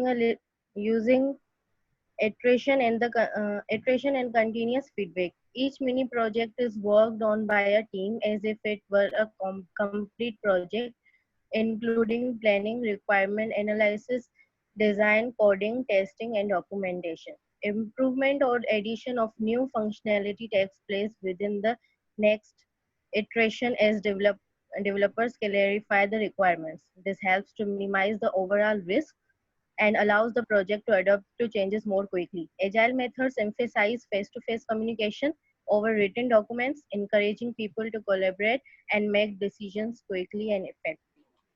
सही, क्या समझ में आया वर्षा कि agile development और joint application में कोई difference clear हुआ? मैम शायद ये एम्फेसाइज करता है face to face communication. Written documents पर भी, नहीं फेस टू और फेस जब पर पीपल ऑनलाइन वाला मसला नहीं लोग है। कोलैबोरेट करते हैं। ये जो जॉइंट एप्लीकेशन भी है इसमें भी कोई हम ऑनलाइन और फेस टू फेस को डिफरेंशिएट नहीं कर रहे। जॉइंट एप्लीकेशन का मतलब यही है कि बस सब एक पेज पर हो, वो चाहे ऑनलाइन प्लेटफॉर्म के जरिए हो, वो चाहे ऑफिस एनवायरनमेंट में हो, मतलब एप्लीकेशन सारे मिलके साथ बना रहे हो। ऐसा ना हो कि लोग अलग अलग अपने डोमेन में काम कर रहे हो और अपने अलग लोकेशन पर बैठ के काम कर रहे हो और आपस में इंटरेक्शन कम हो। जॉइंट एप्लीकेशन डेवलपमेंट कहती है कि भाई सब मिलकर एक प्रोजेक्ट को एक साथ एक पेज पे खड़े होकर बनाए। ठीक है, वो जरूरी नहीं है कि वो ऑनलाइन उसके लिए प्लेटफॉर्म इस्तेमाल हो रहा है ऑफलाइन। एजाइल डेवलपमेंट कहती है कि तेज काम करना है मगर इसमें फोकस किसी और तरफ है। इसमें फोकस किस तरफ है कि पूरे ब्रेकिंग ऑफ प्रोजेक्ट लार्ज को प्रोडक्ट। छोटे छोटे बिल्ड्स में डिवाइड किया जाए। जितना छोटा कर सकते हैं, जितना डिवाइड कर सकते हैं उतना डिवाइड कर दें और एक बिल्कुल माइन्यूट सब प्रोजेक्ट पिक करें और उस सब प्रोजेक्ट को बिल्कुल वैसे ही बनाए जैसे कि एक लार्ज प्रोजेक्ट बनता है। उसकी रिक्वायरमेंट एनालिसिस, उसका डिजाइन, उसकी कोडिंग, उसकी टेस्टिंग, उसकी डॉक्यूमेंटेशन। अगला सब प्रोजेक्ट उठाया, उसकी रिक्वायरमेंट एनालिसिस, उसकी डिजाइन, उसकी कोडिंग, उसकी टेस्टिंग, उसकी डॉक्यूमेंटेशन। तो छोटे छोटे पार्ट्स में डिवाइड करके उसको डेवलप करते जाए। ये फोकस होता है एजाइल डेवलपमेंट का। दोनों ही तरीके बनाए गए तेज डेवलप करने के लिए, मगर दोनों का फोकस डिफरेंट है। उसमें जॉइंट रहने पर फोकस होता है, इंटरेक्शन पर फोकस होता है और इसके अंदर डिवीजन के ऊपर फोकस होता है कि आप सब प्रोजेक्ट्स को डिवाइड करते जाएं, बहुत छोटे से टास्क को उठाएं जो कि आसानी से हो सकता है और उस आसानी से हो जाने वाले टास्क का रिक्वायरमेंट एनालिसिस करें, डिजाइन करें, कोडिंग करें, टेस्टिंग करें, डॉक्यूमेंटेशन करें, फिर दूसरे की तरफ आए। अगर हम पूरे को ऑन द होल करेंगे तो हमें टाइम लगेगा, लेकिन हम छोटे छोटे बिल्ड्स के ऊपर जब इस तरह काम करेंगे तो हमारा काम फास्ट हो जाएगा। ओके क्लियर हो रहा है कुछ? Yes ma'am. Okay ma'am joint application, जी जी मैम मुझे क्वेश्चन था एक। मैम जॉइंट एप्लीकेशन डिजाइन में हम सॉफ्टवेयर को डिवाइड नहीं करते दूसरे बंदों में, डिवाइड हम कर जॉइंटली सकते हैं काम मगर करते हैं। हमारा फोकस ये नहीं। जॉइंट एप्लीकेशन जब हम कह रहे होते हैं ना तो हमारा फोकस ऐसे नहीं होता। देखिए मैं आपकी सवाल का बिल्कुल वैसे, क्योंकि मैं आपको और समझा नहीं सकती। अगर मैं बात कहूँ डेमोक्रेटिक लीडर की, डेमोक्रेटिक लीडर आप सबको पता है कौन होता है? अच्छा, डेमोक्रेटिक लीडर के बारे में अगर मैं आपसे ये सवाल पूछूं कि डेमोक्रेटिक लीडर जो होता है, क्या वो अपने जो फॉलोअर्स होते हैं, जो उसके साथ जो काम करने वाले होते हैं, उनको समझाता नहीं है, उनको कोच नहीं करता, उनसे कम्युनिकेशन रखने की कोशिश नहीं करता? हाँ रखता है, लेकिन उसका फोकस इस बात पर नहीं होता। उसका एजेंडा, उसका जो मोटो होता है ना, उसका जो नारा होता है जिसपे वो वोट लेने के लिए आता है, वो इसलिए आता है कि भाई मैं आपको सबको जो है जो मेजोरिटी डिसाइड करेगी वो करूंगा, लेकिन बाकी सारे काम भी वो भले करता होगा, लेकिन उसका फोकस इस पर होता है, इसलिए उसको डेमोक्रेटिक कहते हैं। ठीक है, जो किसी दूसरी टाइप का लीडर होता है उस वो बाकी सारे काम भी करता होगा, वो भी मोटिवेट करता होगा, ठीक है, वो भी मेजोरिटी का ख्याल रखता होगा, लेकिन उसका फोकस किसी और कैरेक्टरिस्टिक पर होगा, इसलिए उसको दूसरा नाम दिया गया है।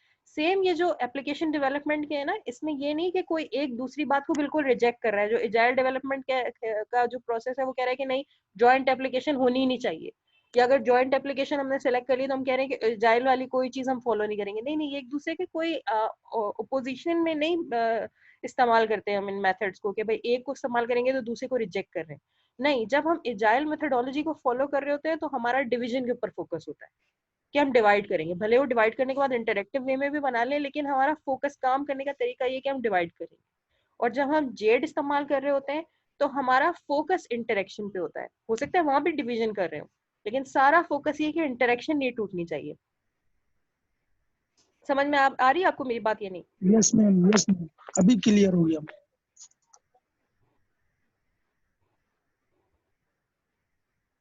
जरदारी कौन है? जरदारी पता नहीं बातें आप लोग कौन कौन सी कर रहे हैं कि ड्राइंग कौन सी बना रहे हैं। खैर ड्राइंग तो अच्छी बन रही है, लेकिन हमारा जो फोकस है ना वो लूज हो रहा है इस पे। अच्छा, और कोई सवाल किसी को?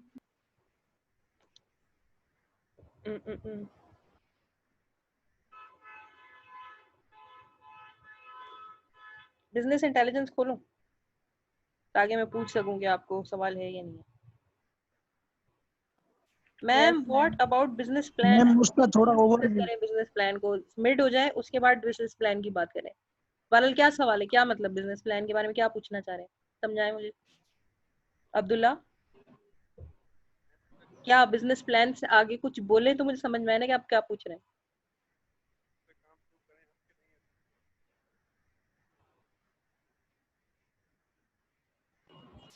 Excuse me. कोई समझा सकता है कि मुझसे क्या पूछना चाह रहे हैं? व्हाट अबाउट बिजनेस प्लान से इनका क्या मतलब है? Excuse me. Ma'am business plan कब करेंगे ये पूछना चाह रहे हैं हम लोग। बेटा उसकी डेडलाइन तो ये मैंने कोर्स प्लान यहाँ पर खोला हुआ है ना, बिजनेस प्लान आपको सबमिट कराना है कब? यस मैम, फिर 30 पता नहीं क्यों जून से पहले सबमिट करा देना है। कल करा दें, परसों करा दें, मिड के बाद करा दें, 30 जून तक सबमिशन ओपन है। 30 जून के बाद सबमिशन हो जाएगी क्लोज। ओके। और इसकी 2 पार्ट्स में, ये भी मैं शायद आपको पिछली दफा बता चुकी हूँ कि रिपोर्ट अलग है और वो जो इम्प्लीमेंटेशन है वो अलग है।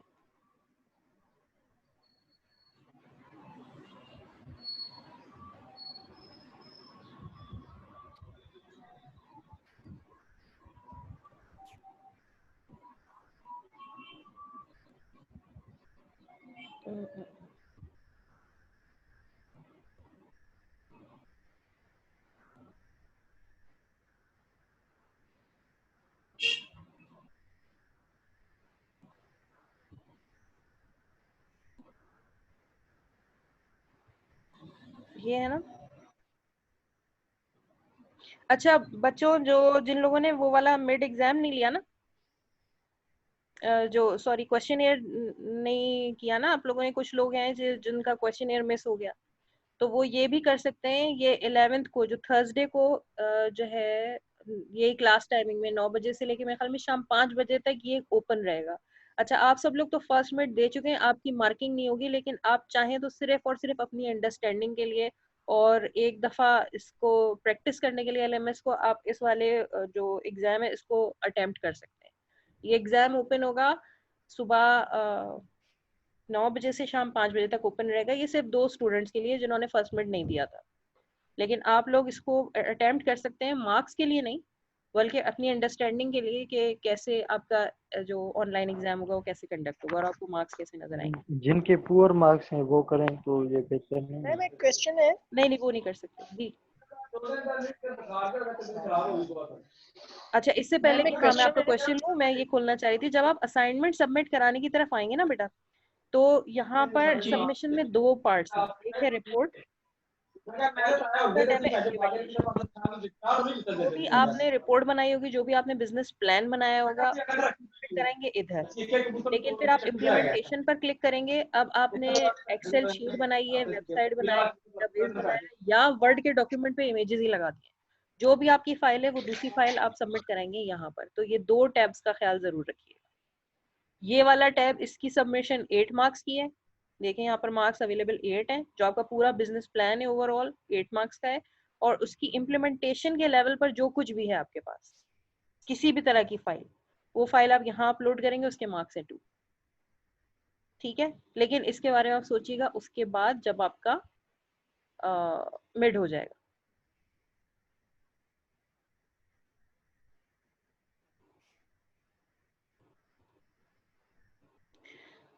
अच्छा बिजनेस इंटेलिजेंस आप लोगों ने पढ़ ली है? यस मैम, एनालिटिकल प्लेटफॉर्म तक पढ़ा है। एनालिटिकल प्लेटफॉर्म्स तक पढ़ा है। डेटा वेयर हाउसिंग क्लियर है? डेटा वेयर हाउस किसको कह रहे हैं? बिग डेटा किसको कह रहे हैं? मैम ये तो क्लियर है सब? नो मैम ये टॉपिक क्लियर। मैम मैम वो ये जुनैद को हडूप क्लियर है, में जो मेरे को नहीं। मैम हडूप में जो डिस्ट्रीब्यूट पैरेलल प्रोसेसिंग है वो आगे स्लाइड्स में है या ये yes map reduce big data की? तो मैम वो क्या होता है?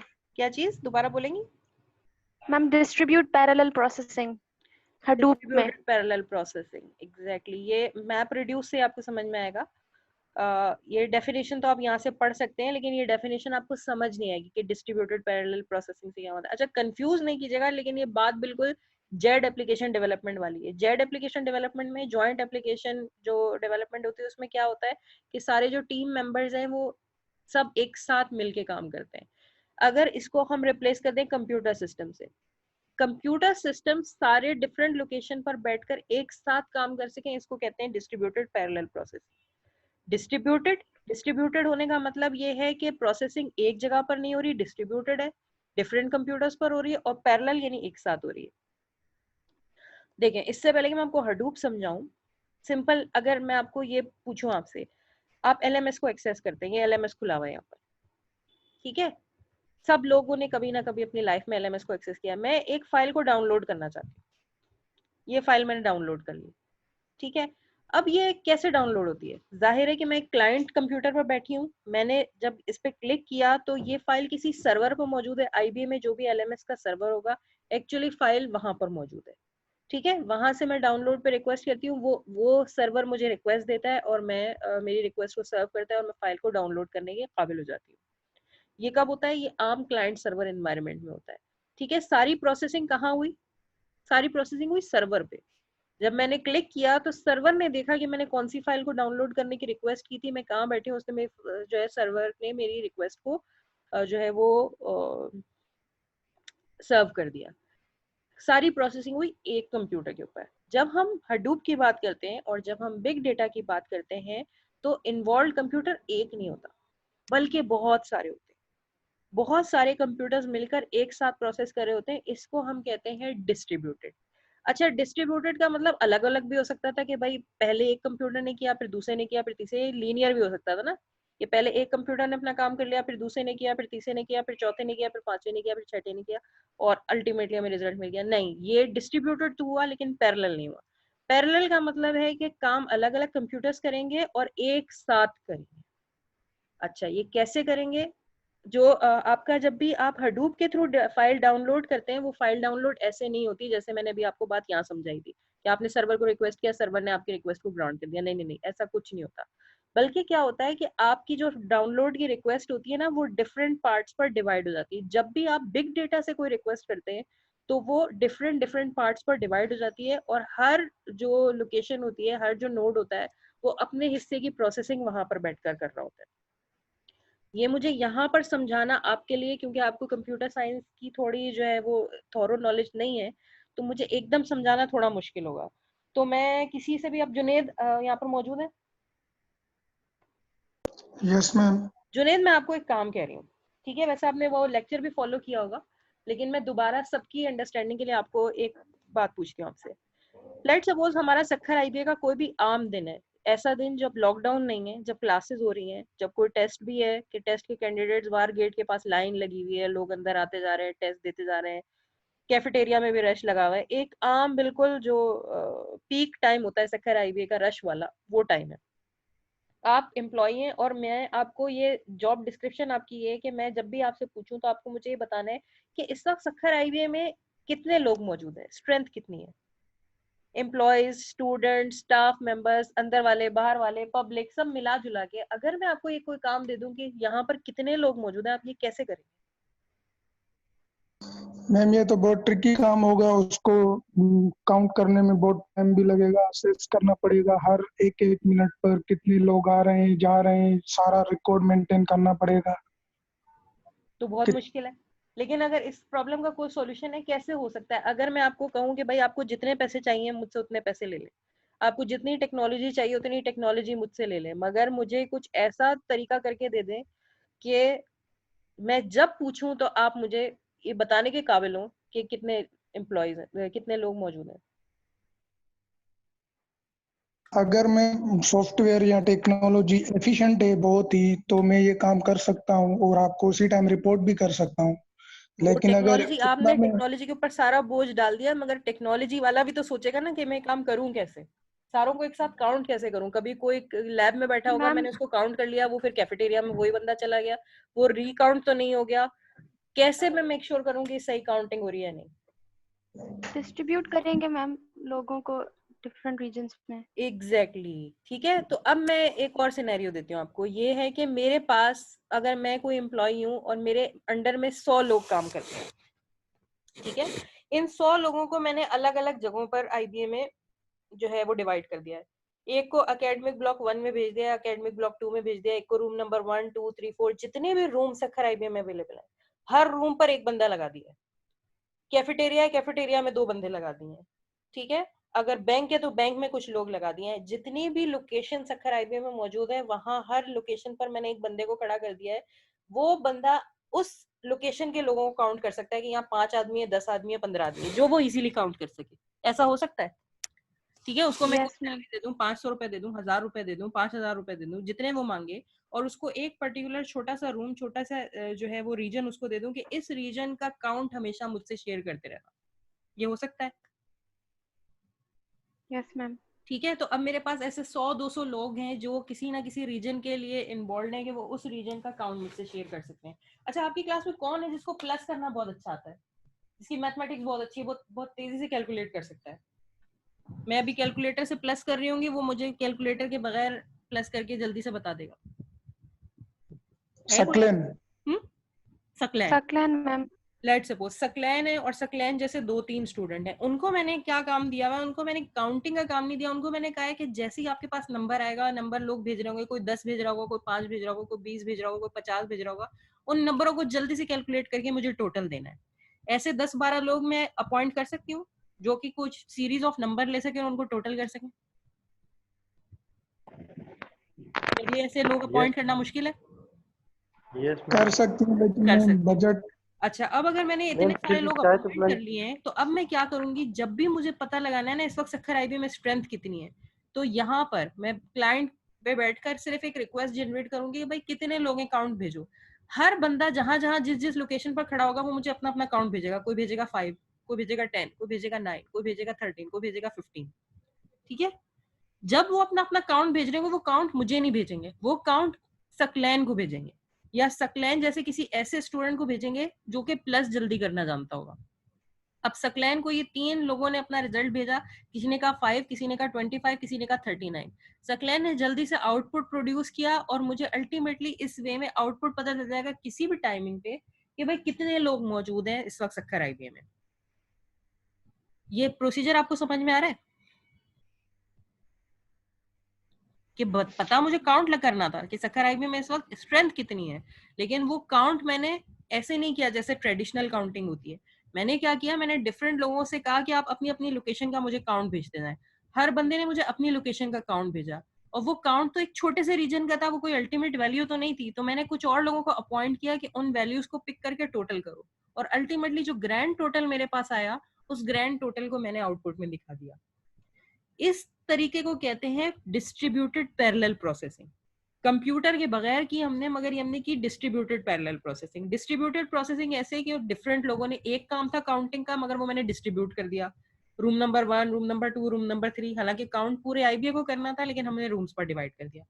पैरेलल ऐसे कि सब ने एक साथ काउंट भेजा। अगर सब एक साथ नहीं भेजेंगे ना तो मेरे लिए टोटल बेकार हो जाएगा। किसी ने पहले भेजा, किसी ने बाद में भेजा, हो सकता है कोई रूम नंबर 1 में था, वो थोड़ी देर बाद रूम नंबर 2 में जा चुका है, रिकाउंट हो चुका हो। तो ये काम सक्सेसफुली तब होगा अगर ये पैरेलली होगा, सबने एक साथ अपना अपना काउंट भेजा और उनको प्लस किया गया, उसका आउटपुट आया गया, ठीक है। इसको कहते हैं डिस्ट्रीब्यूटेड पैरेलल प्रोसेसिंग। जब आप सीएमएस या एलएमएस पर रिक्वेस्ट करते हैं डेटा की और आपको आउटपुट दिखाया जाता है, वो डिस्ट्रीब्यूटेड पैरेलल प्रोसेसिंग नहीं होती है, वो क्लाइंट सर्वर एनवायरनमेंट होता है।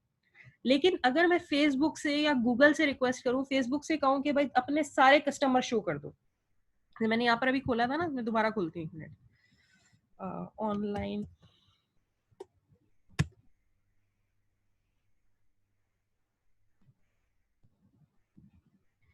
ये क्यूरी आप सब समझते हैं, मुझे समझाने की जरूरत तो नहीं है ये क्या कह रही है।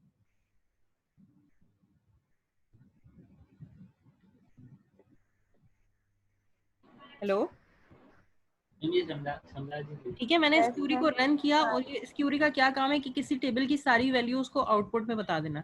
कितना ही मुश्किल ये काम है, कोई मुश्किल काम है नहीं, बहुत ही आसान काम है, कंप्यूटर के लिए बहुत ही आसान काम है। लेकिन अगर यही वाली क्यूरी मैं फेसबुक से करूँ, यही क्यूरी मैं गूगल से करूँ कि अपने सारे के सारे कस्टमर को लिस्ट डाउन कर दो, जितने भी लोग हैं जिनका ईमेल अकाउंट बना है लिस्ट डाउन कर दो, जितने भी लोगों का फेसबुक आईडी है लिस्ट डाउन कर दो, सेम क्यूरी होगी। मगर इस क्यूरी का आपको अंदाजा ही नहीं कि कितना टाइम होगा, इसमें टाइम भी बहुत लगेगा, इसमें डेटा भी बहुत लगेगा।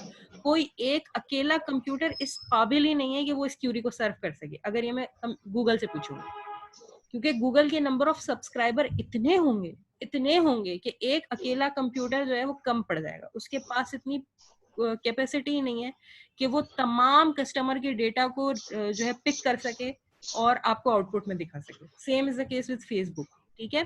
तो अब ऐसी जो बड़ी बड़ी ऑर्गेनाइजेशन होती है, कोई इतनी बड़ी ऑर्गेनाइजेशन है जो कि फेसबुक के बराबर है या गूगल के बराबर है, और आप उससे कहते हैं सिलेक्ट स्टाइक फ्रॉम कस्टमर, या उससे कोई भी क्यूरी करते हैं, तो उसके पास जो कंप्यूटर सिस्टम होगा, उस कंप्यूटर सिस्टम के अंदर इतनी कैपेबिलिटी नहीं होगी कि वो आपकी इस सिंपल क्यूरी को भी सर्व कर पाए।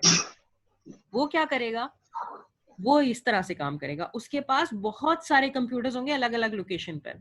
जब भी आप कहेंगे कि मुझे अपने सारे सब्सक्राइबर बताओ, तो वो आपकी क्यूरी को डिस्ट्रीब्यूट करेगा। वो एशिया के लिए कोई अलग नोड को इस्तेमाल करेगा, अमेरिका के लिए अलग नोड को इस्तेमाल करेगा, ऑस्ट्रेलिया के लिए अलग नोड को इस्तेमाल करेगा, डिफरेंट लोकेशन से, डिफरेंट कंट्रीज के लिए। जितना ज्यादा उसको हम डिवाइड कर सकते हैं उतना अच्छा होगा। हो सकता है हर सिटी में उसके पास अलग सर्वर हो सकता है हर कंट्री में उसके पास अलग सर्वर हो सकता है एक कंट्री में 3-4 सर्वर हो, और वो हर सर्वर से कहेगा तुम अपने क्लाइंट को काउंट करो। हर सर्वर अपने अपने क्लाइंट को काउंट करेगा। कोई सर्वर बताएगा 100, कोई सर्वर बताएगा 5000, कोई सर्वर बताएगा 20000, और अल्टीमेटली जो पूरा काउंट आ रहा होगा, कुछ कंप्यूटर सिर्फ इन्वॉल्व होंगे इनको टोटल करने में, और अल्टीमेटली आपको फेसबुक बता पाएगा कि भाई मेरे पास कितने सब्सक्राइबर है। ठीक है, ये सिंपल देखें। जैसे मैं गूगल से अगर एक सवाल पूछती हूँ, सक्खर आई भी है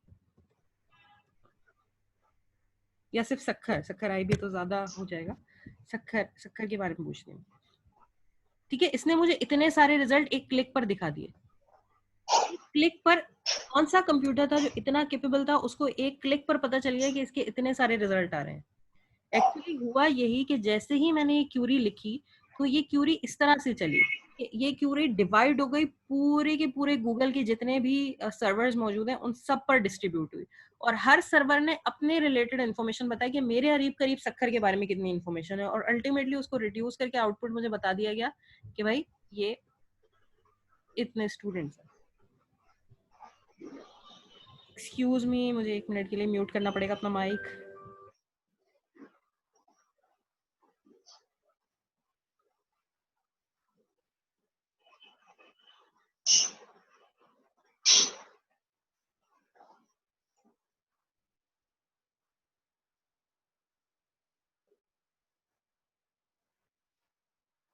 जी, तो मैं कुछ अपनी बात को क्लियर कर पाई हूँ। Hadoop distributed architecture, distributed parallel processing, in terms को थोड़ा क्लियर कर पाई हूँ।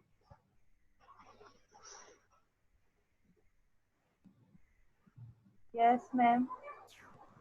जी, आवाज मुझे आप लोगों की क्लियरली सुनाई नहीं दे रही।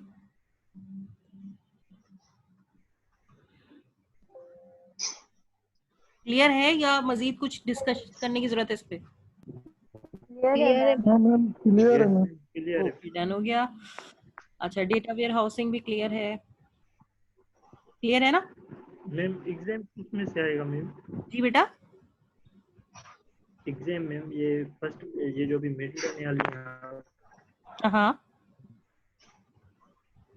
ये जो मिड है उसका क्या, मिड से आगे बोलें। मुझे आवाज क्लियरली सुनाई नहीं दे रही, कोई मुझे या तो लिखकर क्या पूछ रहे हैं मुख्तियार, कोई बता सकता है मुझे? आवाज ही नहीं आ रही है क्लियर। मुख्तियार आप मैम चैट बॉक्स जो आप ये अभी फर्स्ट मिड, ये सेकंड मिड लेने वाली हैं, जी बेटा, तो ये जो एक थ्योरेटिकल होगा या सिर्फ एमसीक्यूज होंगे? बेटा सिर्फ एमसीक्यूज और 10 मार्क्स का। Yes ma'am, thank you ma'am tutorial से भी आएगा क्वेश्चन कैसे? वीडियोस जो ट्यूटोरियल्स मैम YouTube पे हैं, एसक्यूएल जो डेटाबेस वाली है। वही बात है, इतना थोरो नहीं आएगा, लेकिन वो ट्यूटोरियल फॉलो जरूर करें। उन ट्यूटोरियल को फॉलो करने से आपको कोई बात समझ में आएगी, उससे रिलेटेड सवाल हो सकता है।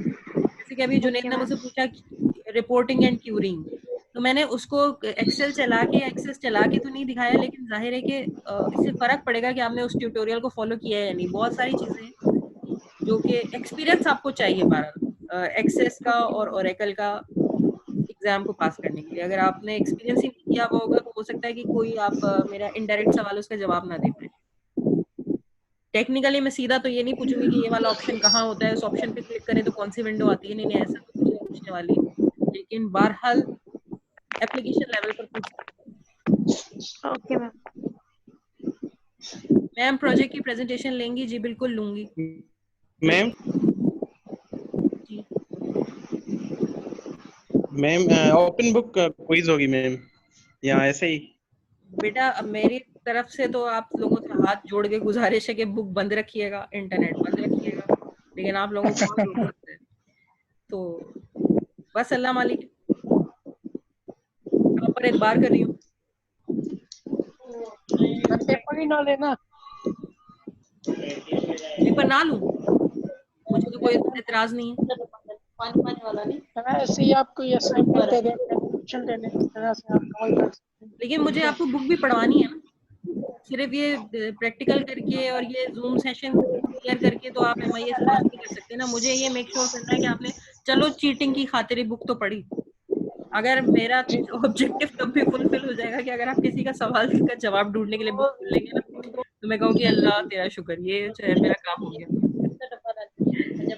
भाई कोई चीटिंग में अच्छा तो नहीं होता ना, हमारे जैसे सीधे भी होते हैं कोई ना कोई। बुक पढ़ लें बस, बुक पढ़ना बहुत जरूरी है, और सिर्फ ये बुक नहीं, जितनी भी बुक पढ़ना बहुत जरूरी होता है।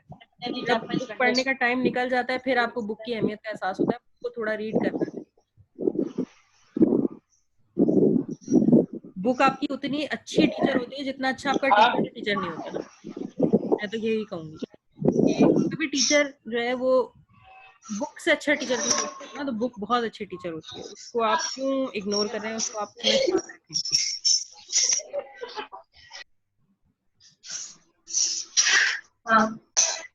साथ रखें। चलें जी, तो फिर हम इसको कंटिन्यू रखें या और मज़ीद कोई क्वेश्चन है, या अब नींद आ रही है? बैकग्राउंड में मुझे आवाजें आ रही हैं घर में आप लोगों के, मैं वेट करने बताएंगे। सुबह हो गई है, खाना बनना शुरू हो गया है, सफाई होनी शुरू हो गई है, बैकग्राउंड से मुझे कुछ पता नहीं है। सफाई तो मैम खुद भी करनी होती है। मम्मी क्लास बर्तन धो रहा है घर क्लास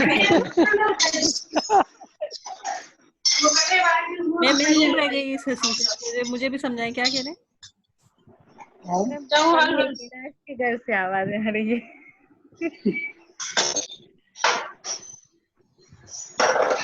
चले, मुझे लग रहा है कि अब आप लोगों को कोई इतनी खास क्यूरीज नहीं है। हाँ, ये आपने देख लिया ये CRM वाला पार्ट, इसको भी देख लीजिएगा। मैं भी ये तो पिछले बिट पे था, इसको छोड़ के तो वहां पर मैंने CRM को बीच में से छोड़ दिया था।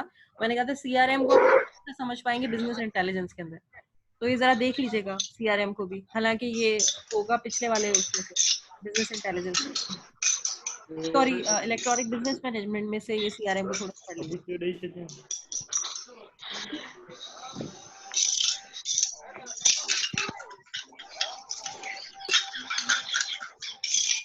बंद करें क्लास खत्म। या आप लोगों ने 2 महीने पहले जब मैंने कभी अपडेट किया था बिजनेस इंटेलिजेंस का लेक्चर, तब मैंने ये सोचा था कि शायद अब कोई फॉलो करेगा मेरा लेक्चर और ये स्लाइड पढ़ेगा और वो मुझे असाइनमेंट जमा कराएगा। वो दिन कभी आया ही नहीं। मैम मसला यूं है कि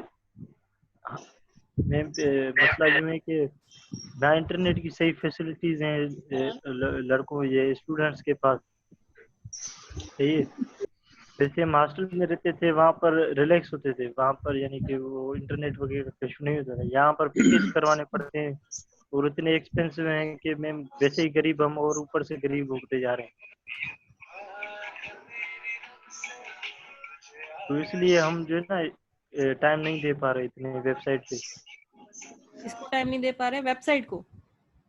जी मैम, वो पैकेज खत्म हो जाता है ना, दूसरे क्लासेस होते हैं और मैम वो फीस भी वापस नहीं कर रहे ना कि हम पैकेज कराएं। मैम पढ़ने के लिए। Yes ma'am. मुझे एक बात बताएं, व्हाट्सएप पे तो हर वक्त सब लोग एक्टिव होते हैं। मैम व्हाट्सएप तो फ्री होता ना। हाँ, व्हाट्सएप मैसेंजर ये दोनों फ्री होते हैं। फ्री मिला हुआ है ना क्वारंटाइन वाला। अपनी क्लास MIS की मैम व्हाट्सएप तो फ्री मिला हुआ है ना क्वारंटाइन वाला, तो मैम वो तो चल रहा है, ये पैकेज होते हैं ना। तो कम से कम चलो MIS की क्लासेस हम फर्दर जो है वो फिर व्हाट्सएप पे ही ले लें। ये तो और बेहतरीन है मैम। नहीं मैम जूम पे ही सही है। चलें, बहरहाल जाहिर है कि देखें बहुत सारे मसले हैं, अब हम कुछ कर नहीं सकते। सिर्फ आपके साथ नहीं, आप यकीन करें कि आप बच्चे हैं, मैं आपकी डिफिकल्टीज को समझ रही हूँ, आपके पास इंटरनेट कनेक्शन है, उन सारे मसलों को आप मैं समझ रही हूँ, लेकिन फिर भी आप इस बात को समझना, स्टूडेंट, ठीक है ना, एक स्टूडेंट कितने लोगों को जवाब देता है, इतने लोगों को नहीं होता ना, सिर्फ आपको पढ़ना ही है। लेकिन जब आप अपने टीचर के शूज में जाके देखेंगे तो आपको पता चलेगा कि आपका टीचर जो है ना वो आपसे ज्यादा परेशान है। आप इस बात को मानेंगे या नहीं मानेंगे, लेकिन उसकी जो डिफिकल्टीज है ना वो आपसे कहीं ज्यादा है। ये सारे मसले आपके साथ हैं, ये सारे मसले हर टीचर के साथ हैं, मगर साथ में टीचर के साथ कुछ और मसले भी है ना, उनके साथ मैम आपको सैलरी तो मिलती है। मैम हमारे साथ भी एक दिन कोई टीचर क्लास ना ले तो घर वाले पूछते हैं कि टीचर ने आपकी क्लास नहीं ली है, आप सो गए थे। घर वाले क्या पूछते हैं? पूछते हैं कि टीचर आपकी क्लास नहीं ले रहा है, तुम सो गए थे। हाँ तो फिर हम सो गए थे, नहीं लेते ना हम, तो फिर ज्वाइन कर लेते हैं। मतलब कभी मैम इग्नोर कर क्लास ना ले तो फिर पता नहीं भाई, मैं खैर आपकी बात नहीं समझ पा रही हूँ, लेकिन देखें अभी मैं अगर ये आपको दिखा सकूं, मेरा बेटा जो है ना वो जब से मेरी क्लास चल रही है उसकी आंख तब खुली है, छोटा है, तो अब वो इंतजार में कि मैं अपनी लेक्चर खत्म करूंगी तो कहीं जाके मेरा हाउस होल्ड जो है वो भी प्रैक्टिस शुरू होंगी, इसको खाना पीना मिलेगा। जो यस मैम, यस आप क्लास भले बंद करें मैम, खत्म करें। एक बात आपको इनके इन सारे मसलों के साथ इतने मसले हैं कि आप अंदाजा भी नहीं लगा सकते, लेकिन फिर भी हमें करना है ना काम। हम अगर अपना फोकस उस पर रख लेंगे मसलों के ऊपर तो बस मसले मसले मसले मसले, हमें अपना थोड़ा फोकस शिफ्ट करने की जरूरत है, सिर्फ आपको नहीं, मुझे, हम सबको, हम सबके साथ बहुत ज्यादा है इस माहौल में। ये छेड़ो भी ना वो तंग भी करती है। क्या मैम रोज सुन रहे हैं किसी रिलेटिव के यहाँ केसेस निकल रहे हैं, कभी कुछ हो रहा है मैम, ऐसी सिचुएशन में क्या होती है पढ़ाई में? बेटा हमारे साथ भी तो है ना वो रिलेटिव, बड़ा रीजन हम कहीं और रहते हैं। सॉन्ग किसने चला है मैम? बाकी सब तो सही है, शादी में गाने तो बंद करो यार, इतने प्यारे प्यारे सॉन्ग क्यों लगा के। आपको पता है रिकॉर्डिंग हो रही है, मैं किस मुंह से ये रिकॉर्डिंग YouTube पर लगाऊंगी?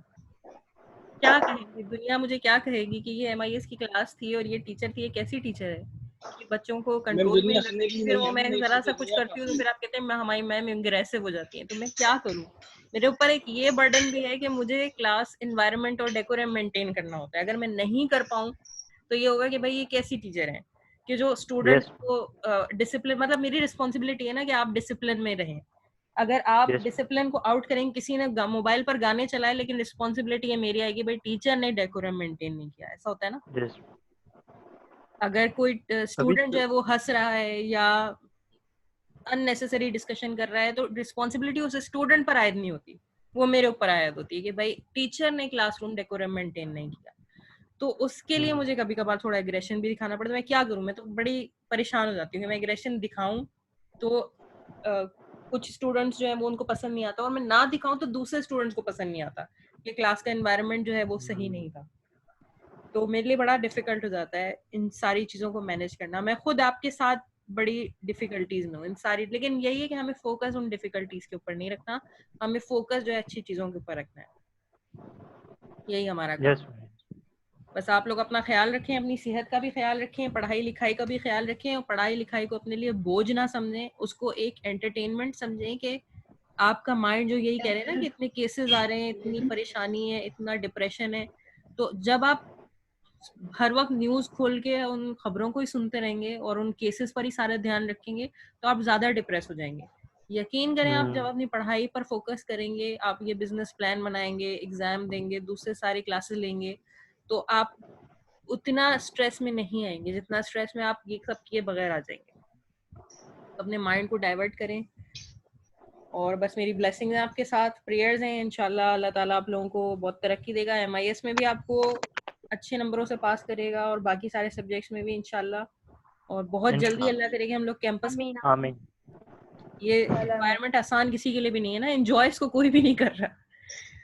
जो IBA की बात थी, वो जितना हमें IBA की कदर इस वक्त आई होगी क्लासरूम की कदर इस वक्त आई होगी उतनी शायद हमें पहले नहीं थी ना, कि हमें क्लासरूम बुरा ही लग रहा होता था, मुश्किल ही लग रहा होता था। तो अब हमें थोड़ा थोड़ा सॉफ्ट कॉर्नर तो आ गया, नहीं नहीं जैसा भी था क्लासरूम था, उसका बैठने की कुर्सी थी, सामने कंप्यूटर था। तो ठीक है जी, ठीक है मैम। अल्लाह हाफिज। अच्छा रहा ये Thank you. सेशन। अब आप लोगों से मुलाकात होगी इंशाल्लाह मिड के बाद ही। बेस्ट ऑफ लक आप सबके लिए। कोई बीच में question thank you ma'am, Allah Hafiz ma'am. Email या व्हाट्सएप। अल्लाह हाफिज। अल्लाह हाफिज।